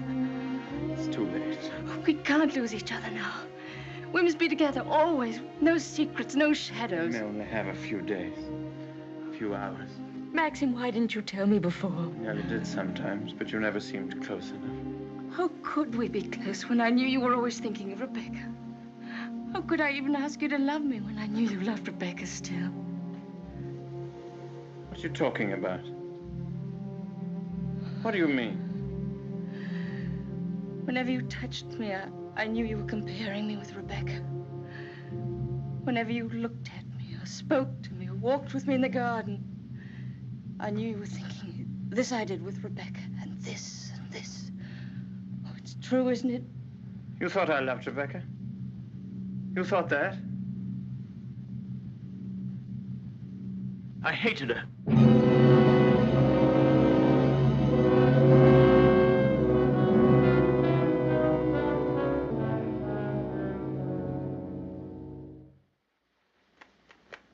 Oh, I was carried away by her. Enchanted by her, as everyone was. And when I was married, I was told I was the luckiest man in the world. She was so lovely, so accomplished, so amusing. She's got the three things that really matter in a wife, everyone said. Breeding, brains, and beauty. And I believed them completely. But I never had a moment's happiness with her. She was incapable of love, or tenderness, or decency. You didn't love her. You didn't love her. Do you remember that cliff where you first saw me in Monte Carlo? Well, I went there with Rebecca on our honeymoon. That was when I found out about her. 4 days after we were married. She stood there laughing, her black hair blowing in the wind, and told me all about herself. Everything. Things I'll never tell a living soul. I wanted to kill her. It would have been so easy. You remember the precipice? I frightened you, didn't I? You thought I was mad. Perhaps I was. Perhaps I am mad. It wouldn't make for sanity, would it? Living with the devil. I'll make a bargain with you, she said. You look rather foolish trying to divorce me now after 4 days of marriage. So I'll play the part of a devoted wife, mistress of your precious Mandalay. I'll make it the most famous showplace in England, if you like. And people will visit us and envy us and say we're the luckiest, happiest couple in the country. What a grand joke it'll be. What a triumph. I should never have accepted her dirty bargain. But I did. I was younger then and tremendously conscious of the family honor.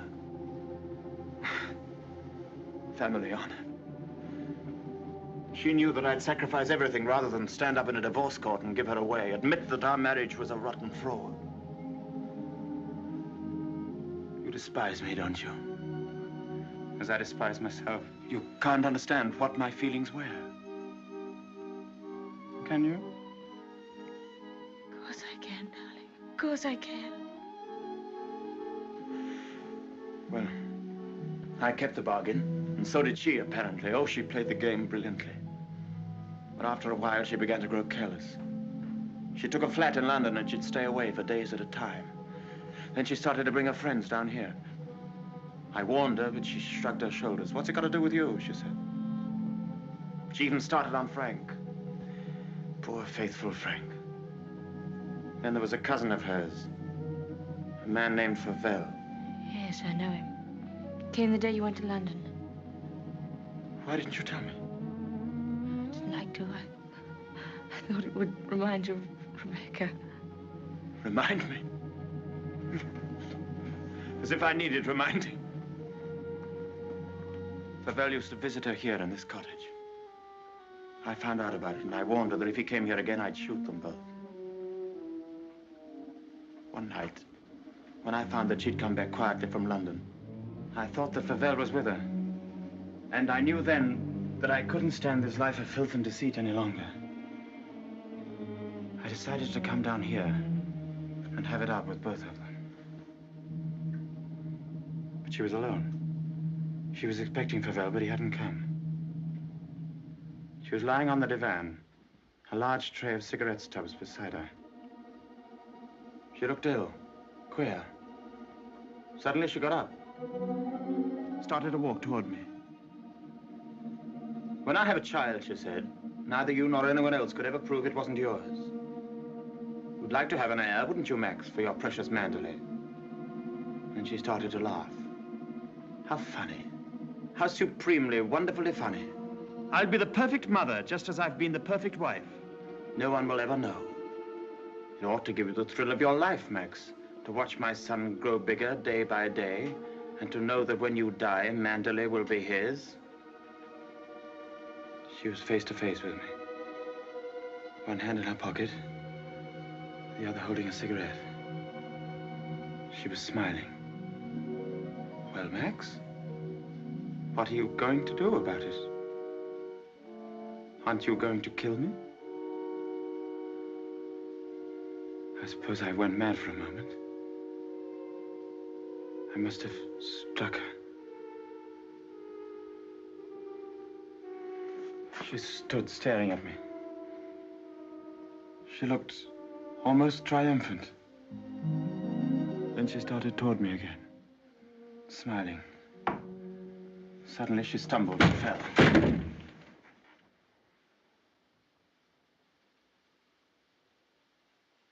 When I looked down, ages afterwards it seemed, she was lying on the floor. She'd struck her head on a heavy piece of ship's tackle. I remember wondering why she was still smiling.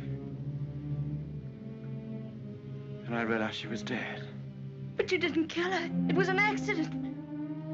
Who would believe me? I lost my head.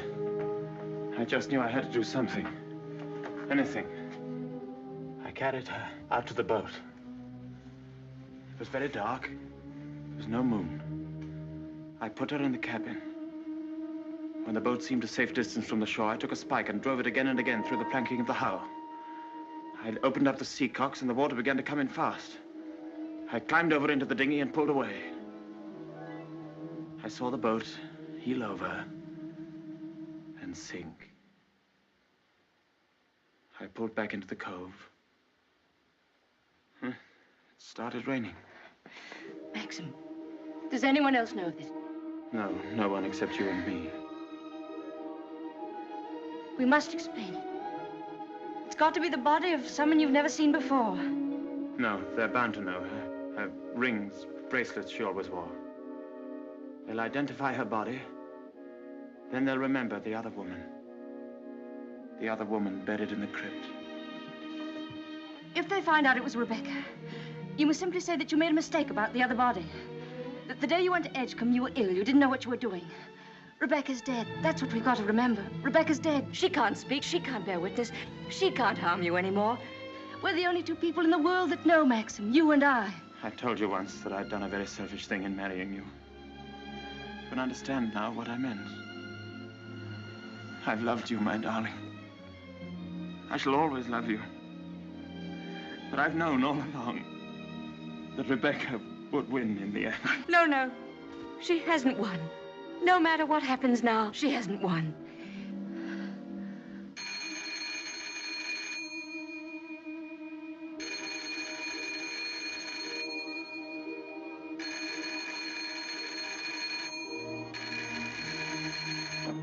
Hello? Hello? Oh. Hello, Frank. Hello, Frank. Yes. Who? Colonel Julian? Yes, tell him I'll meet him there as soon as I possibly can. What? Well, say we could talk about that when we're sure about the matter. What's happened? Colonel Julian called. He's the chief constable of the county.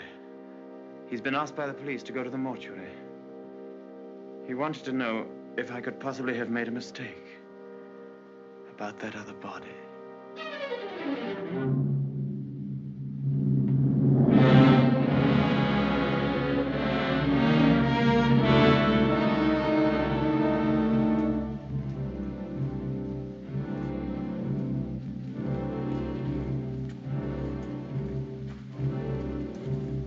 Well, Colonel Julian, apparently I did make a mistake about that other body. The mistake was quite natural under the circumstances. Besides, you went well at the time. That's nonsense. I was perfectly well. Oh, don't let it worry you, Maxim. Nobody can blame you for making a mistake. Pity is you've got to go through the same thing all over again. What do you mean? Well, there'll have to be another inquest, of course. Same formality and red tape. Oh. Wish you could be spared the publicity of it, but I'm afraid that's impossible. Oh, yes, the publicity. I suppose Mrs. De Winter went below for something, and the squall hit the boat with nobody at the helm. I imagine that's about the solution of it, don't you think so, Crawley? Oh, yes. Probably the door jammed and she couldn't get on deck again. Yeah. Tab, boat builder, will undoubtedly come to some such conclusion. Why, what would he know about it? Well, he's examining the boat now. Purely as a matter for routine, you know. I'll be at the inquest tomorrow, Maxim. Quite unofficially, you know. We must get together for a game of golf when it's all over, eh? Bye-bye.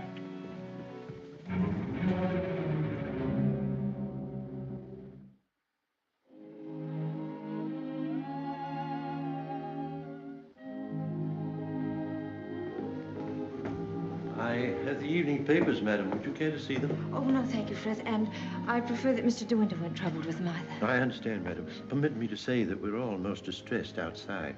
Oh, thank you, Frith. I'm afraid the news has been a great shock to Mrs. Danvers. Yes, I rather expected it would be. It seems there's to be a coroner's inquest, madam? Yes, Frith, it's purely a formality. Of course, madam. I wanted to say that if any of us might be required to give evidence, I should be only too pleased to do anything that might help the family. Oh, thank you, Frith. Well, I'm sure Mr. De Winter will be very happy to hear it, but I don't think anything will be necessary.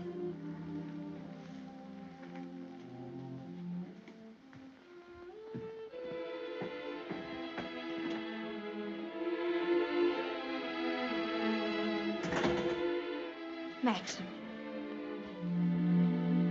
Hello, darling. Oh, Maxim, I'm worried about what you'll do at the inquest tomorrow. What do you mean? You won't lose your temper, will you? Promise me that they won't make you angry. All right, darling. I promise. No matter what he asks you won't lose your head. Don't worry, dear. They can't do anything at once, can they? No. Then we've a little time left to be together. Yes. I want to go to the inquest with you. I'd rather you didn't, darling. But I can't wait here alone. I promise you I won't be in any trouble to you, and I must be near you so that no matter what happens, we won't be separated for a moment. All right, dear. I don't mind this whole thing, except for you. I can't forget what it's done to you. I've been thinking of nothing else since it happened. It's gone forever. That funny, young, lost look I loved won't ever come back. I killed that when I told you about Rebecca. It's gone. In a few hours, you've grown so much older. Maxim.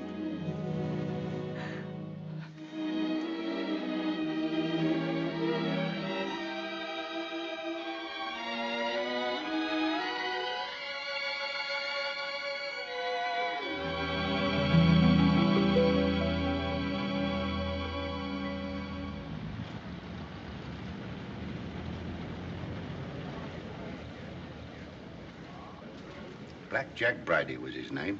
The most important arrest I ever made. It must have been about 2 years ago now. Of course, there was no doubt about it. He was hung a month after I caught him. Hello, wait a minute. They've got old Balmy Ben up now. You remember the late Mrs. De Winter, don't you? She's gone. Yes, we know that. She went in the sea. The sea got her. That's right, that's right. Now, we want you to tell us whether you were on the shore that last night she went sailing. Eh? Were you on the shore that last night she went out when she didn't come back?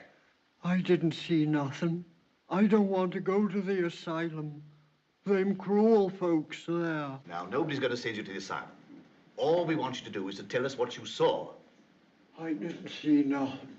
Come, come. Did you see Mrs. De Winter get into her boat that last night? I don't know nothing. I don't want to go to the asylum. Very well, you may go. Eh? You may go now. Now, Mr. Tabb. Yes, sir. Step forward, please.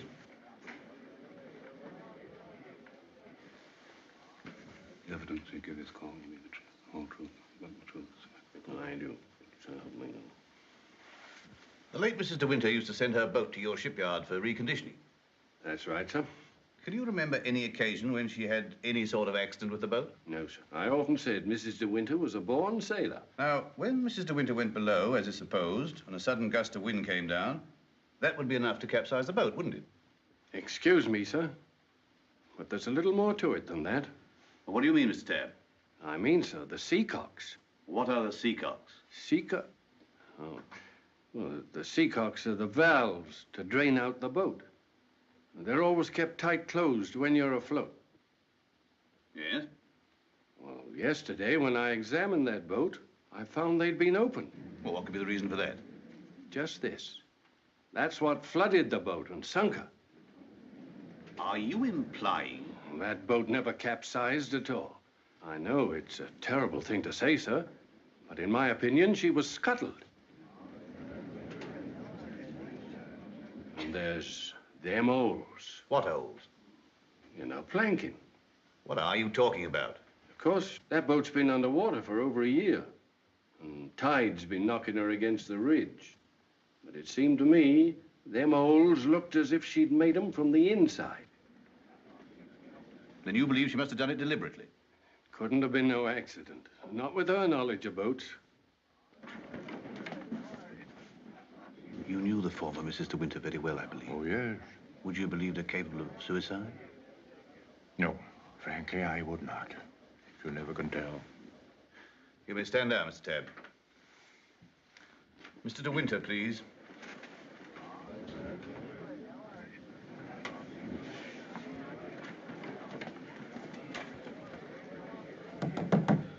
I'm sorry to drag you back for further questioning, Mr. De Winter, but you've heard the statement of Mr. Tabb. I wonder if you can help us in any way. I'm afraid not. Can you think of any reason why there should be holes in the planking of the late Mrs. De Winter's boat? Well, of course I can't think of any reason. Has anyone ever discussed these holes with you before? Well, since the boat has been at the bottom of the ocean, I scarcely think that likely. Mr. De Winter, I want you to believe we all feel very deeply for you in this matter. But you must remember that I don't conduct this inquiry for my own amusement.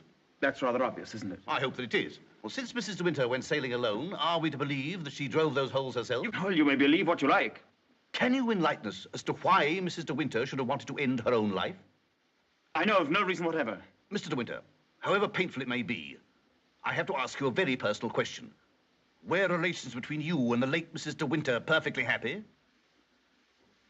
Were relations between you and the late Mrs. De Winter perfectly happy? I won't stand this any longer, and you might as well know now. My wife, she's fit. We'll adjourn till after lunch. Mr. De Winter, I presume you'll be available for us then? I told you should have had some breakfast. You're hungry, that's what's the matter with you.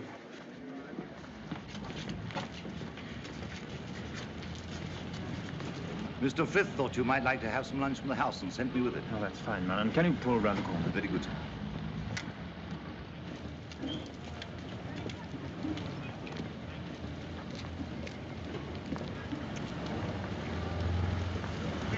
Awfully foolish to have me fainting like that. Nonsense. If you hadn't fainted like that, I'd have really lost my temper. Darling, please be careful.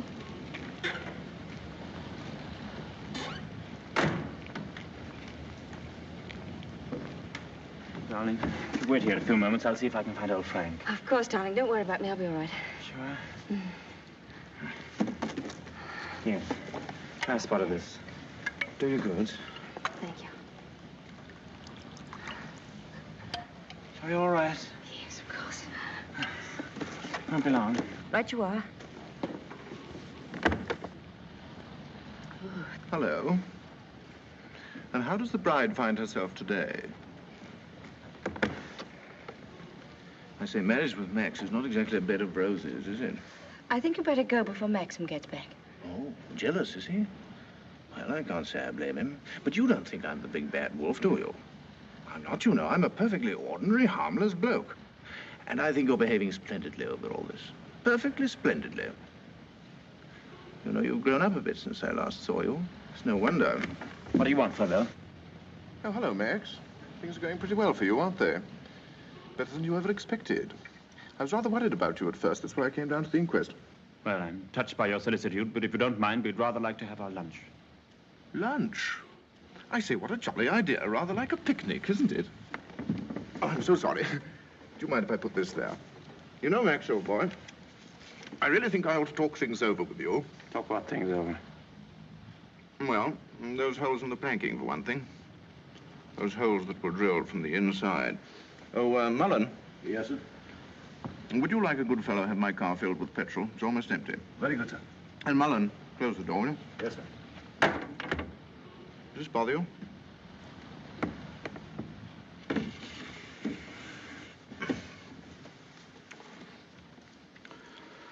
You know, boy, I have a strong feeling that before the day is out, somebody's going to make use of that rather expressive, though somewhat old-fashioned term, foul play. Am I boring you with all this? No? Good. Well, you see, Max, I'm finding myself in a rather awkward position. You've only got to read this note to understand. It's from Rebecca. And what's more, she had the foresight to put a date on it. She wrote it to me the day she died. Incidentally, I was out on a party on that night, so I didn't get it until the next day. And what makes you think that note would interest me? Oh, I'm not going to bother you with the contents now, but I can assure you that it is not the note of a woman who intends to drown herself that same night.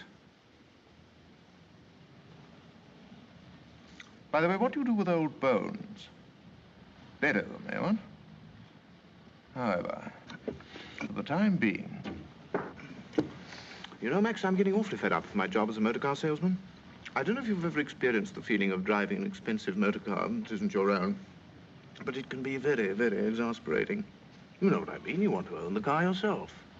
I've often wondered what it'd be like to retire to the country, have a nice little place with a few acres of shooting. I've never figured out what it'd cost a year, but I'd like to talk about it with you. I'd like to have your advice on how to live comfortably without hard work. Hello, Flavelle. Are you looking for me, Maxim? Yes. Mr. Flavelle and I have a little business transaction on hand. I think we had better conduct it over at the inn.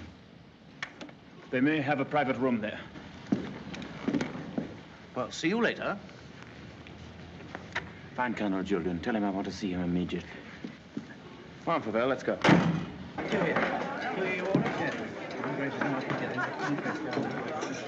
Have you a private room, please? Of course, sir. Through there, sir.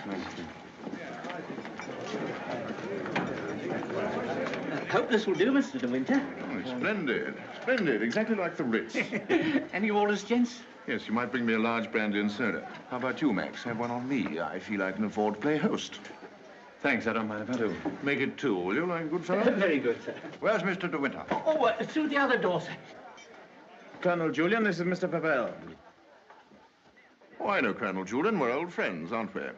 Since you're old friends, I assume you also know he's head of the police here.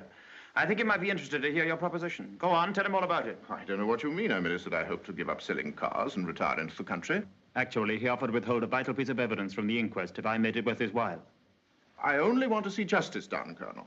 Now, that boat builder's evidence suggested certain possible theories concerning Rebecca's death. One of them, of course, is suicide. Now, I have a little note here which I consider puts that possibility quite out of court. Read it, Colonel. Jack, darling, I've just seen the doctor, and I'm going down to Mandalay right away. I shall be at the cottage all this evening and shall leave the door open for you. I have something terribly important to tell you. Rebecca. Now, does that look like the note of a woman who had made up her mind to kill herself? And apart from that, Colonel, do you mean to tell me that if you wanted to commit suicide, you'd go to all the trouble of putting out to sea in a boat and then take a hammer and chisel and laboriously knock holes through the bottom of it? Come, Colonel, as an officer of the law, don't you feel there are some slight grounds for suspicion? Of murder? What else? You've known Max a long time, so you know he's the old-fashioned type who'd die to defend his honor, or who'd kill for it. It's blackmail. Pure and simple. Blackmail is not so pure, nor so simple. It can bring a lot of trouble to a great many people. And the blackmailer sometimes finds himself in jail at the end of it. Oh, I see. You're going to hold De Winter's hand through all this. Just because he's the big noise around here, and he's actually permitted you to dine with him. Be careful, Pavel. You brought an accusation of murder. Have you any witnesses? Oh, I do have a witness. Oh. It's that fellow Ben. The stupid coroner hadn't been as much of a snob as you are. He'd have seen that half-wit was hiding something. And why should Ben do that? Because we caught him once, Rebecca and I, peering at us through the cottage window. Rebecca threatened him with the asylum. That's why he was afraid to speak. But he was always hanging about. He must have seen this whole thing. It's ridiculous even listening to all this. You're like a little trades union, all of you, aren't you? And if my guess is right, Crawley, there's a bit of malice in your soul toward me, isn't there? Crawley didn't have much success with Rebecca. But he ought to have more luck this time. And the bride will be grateful for your fraternal arm, Crawley, in a week or so. Every time she faints, in fact. De Winter! Maxim, please. That temper of yours will do you in yet, Max. Oh, excuse me, gentlemen. Now, is there anything else? Yes. You might bring Mr. De Winter a sedative. No, nothing at all. Just leave us. Very good. Now, Pavel, let's get this business over.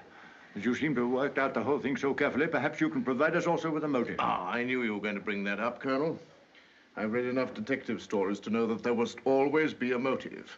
And if you'll all excuse me a moment, I'll supply that, too. I wish you'd go home.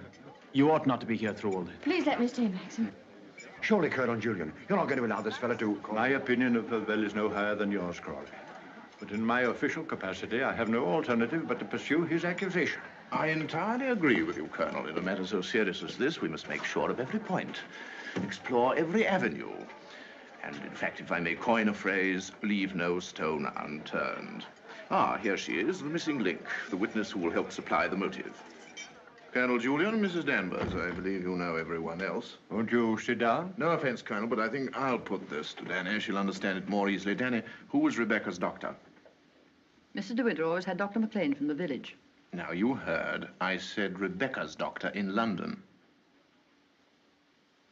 I don't know anything about that. Oh, don't give me that, Danny. You knew everything about Rebecca. You knew she was in love with me, didn't you? Surely you haven't forgotten the good times she and I used to have down at the cottage on the beach. She had a right to amuse herself, didn't she? Love was a game to her, only a game. It made her laugh, I tell you. She used to sit in her bed and rock with laughter at the lot of you.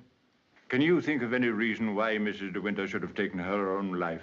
No, I refuse to believe it. I knew everything about her, and I won't believe it. There, you see, it's impossible. She knows that as well as I do.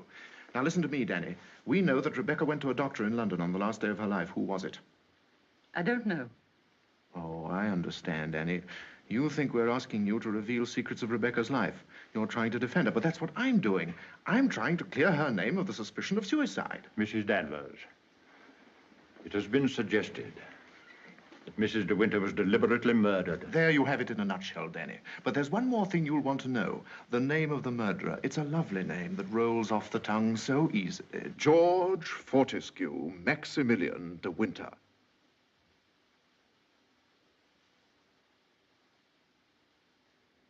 There was a doctor. Mrs. De Winter sometimes went to him privately. She used to go to him even before she was married. We don't want reminiscences, Danny. What was his name?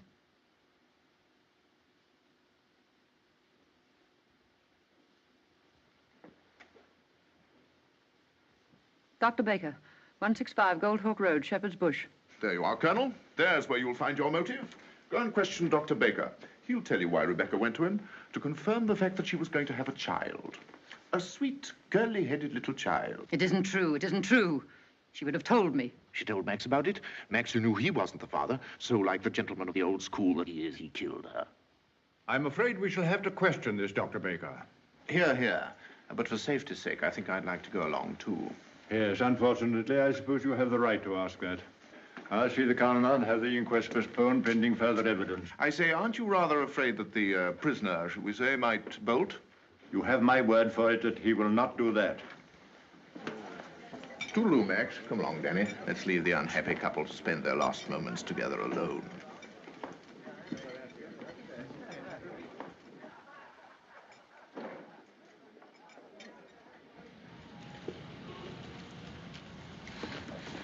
Are you sure you don't want me to go with you, Max?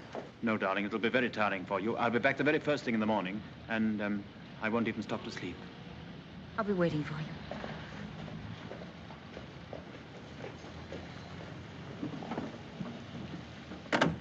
Ready, Maxim? Yes. You two go on ahead. I'll follow with Favel.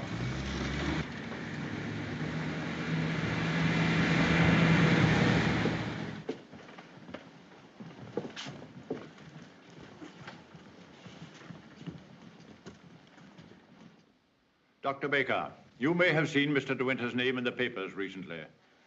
Oh, yes, in connection with the body that was found in a boat. My wife was reading all about it. A very sad case. My condolences. No, this is going to take hours. Let me... Don't bother, Favel. I think I can tell Dr. Baker. We're trying to discover certain facts concerning the late Mrs. De Winter's activities on the day of her death. October the 12th last year. And I want you to tell me, if you can, if anyone of that name paid you a visit on that date. I'm awfully sorry. I'm afraid I can't help you. I should have remembered the name De Winter. I've never attended a Mrs. De Winter in my life. Well, how can you possibly tell all your patients' names? I can look it up in my engagement diary, if you like. Did you say the 12th of October? Yes. Here we are. No. No De Winter. Are you sure? Well, here are all the appointments for that day. Ross, Campbell, Stedall, Perino, Danvers, Matthews. What the devil? Would you read that name again? Did you say Danvers? Yes, I have a Mrs. Danvers for 3 o'clock. What did she look like? Can you remember? Yes, I remember her quite well. She was a very beautiful woman. Tall, dark, exquisitely dressed. Rebecca. The lady must have used an assumed name. Is that so? This is a surprise. I'd known her a long time. What was the matter with her? My dear sir, there are certain ethics. Could you supply a reason, Dr. Baker, for Mrs. De Winter's suicide? For her murder, you mean? She was going to have a kid, wasn't she? Come on, out with it. Tell me, what else would a woman of her class be doing in a dump like this?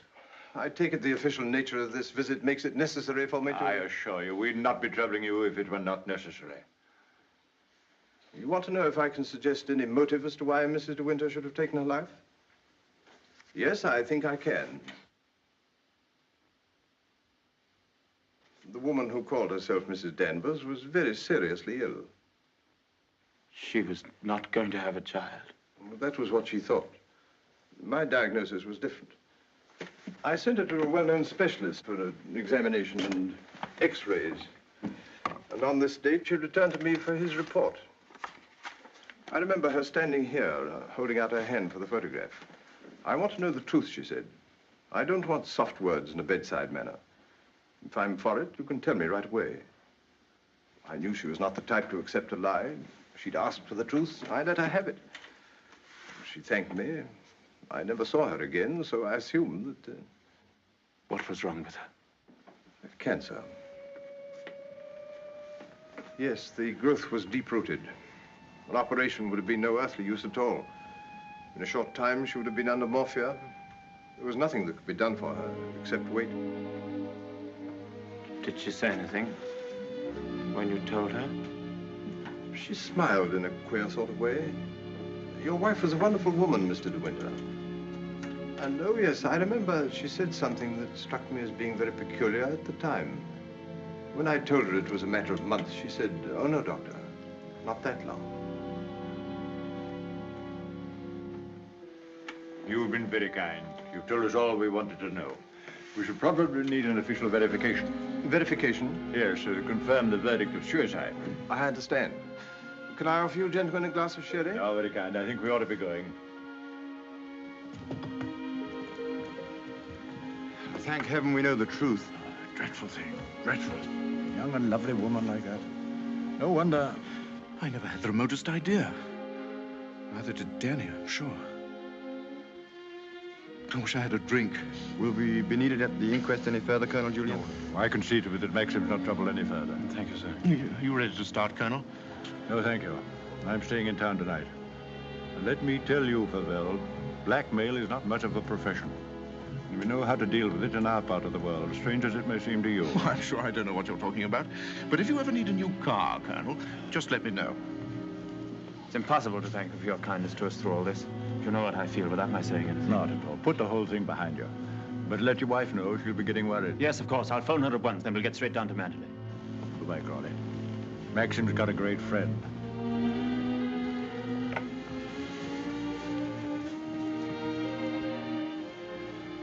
Frank.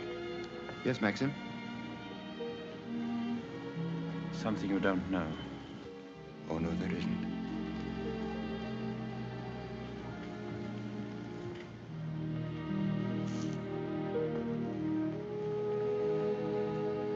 I didn't kill her, Frank. But I know now that when she told me about the child, she wanted me to kill her. She lied on purpose. She foresaw the whole thing. That's why she stood there laughing when she... Don't think about it anymore. Thank you, Frank. How, Danny? I just wanted to tell you the news. Rebecca held out on both of us. She had cancer. Yes, suicide. And now Max and that dear little bride of his will be able to stay on at Mandalay and live happily ever after. Bye-bye, Danny. This your casa? Yes? Will you be going soon? This isn't a parking place, you know. Oh, isn't it? Well, people are entitled to leave their cars outside if they want to. It's a pity some of you fellows haven't anything better to do. When you phoned, did she say she'd wait up? I asked her to go to bed, but she wouldn't hear of it. I wish I could get some more speed out of this thing. Is something worrying you, Maxim? I can't get over the feeling something's wrong.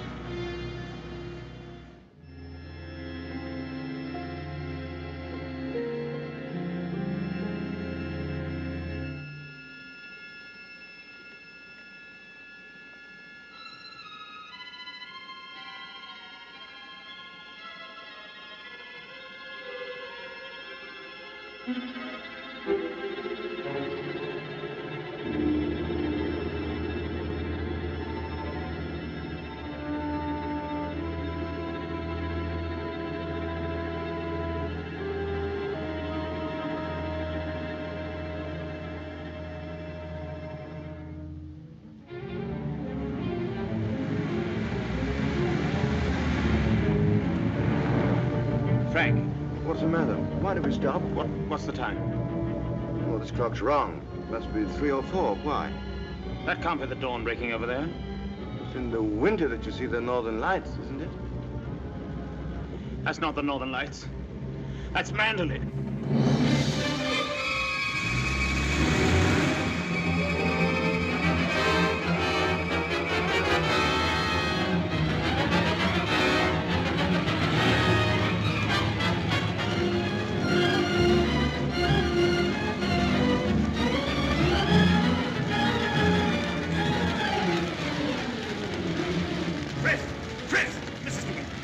Yes, I thought I saw her. Where?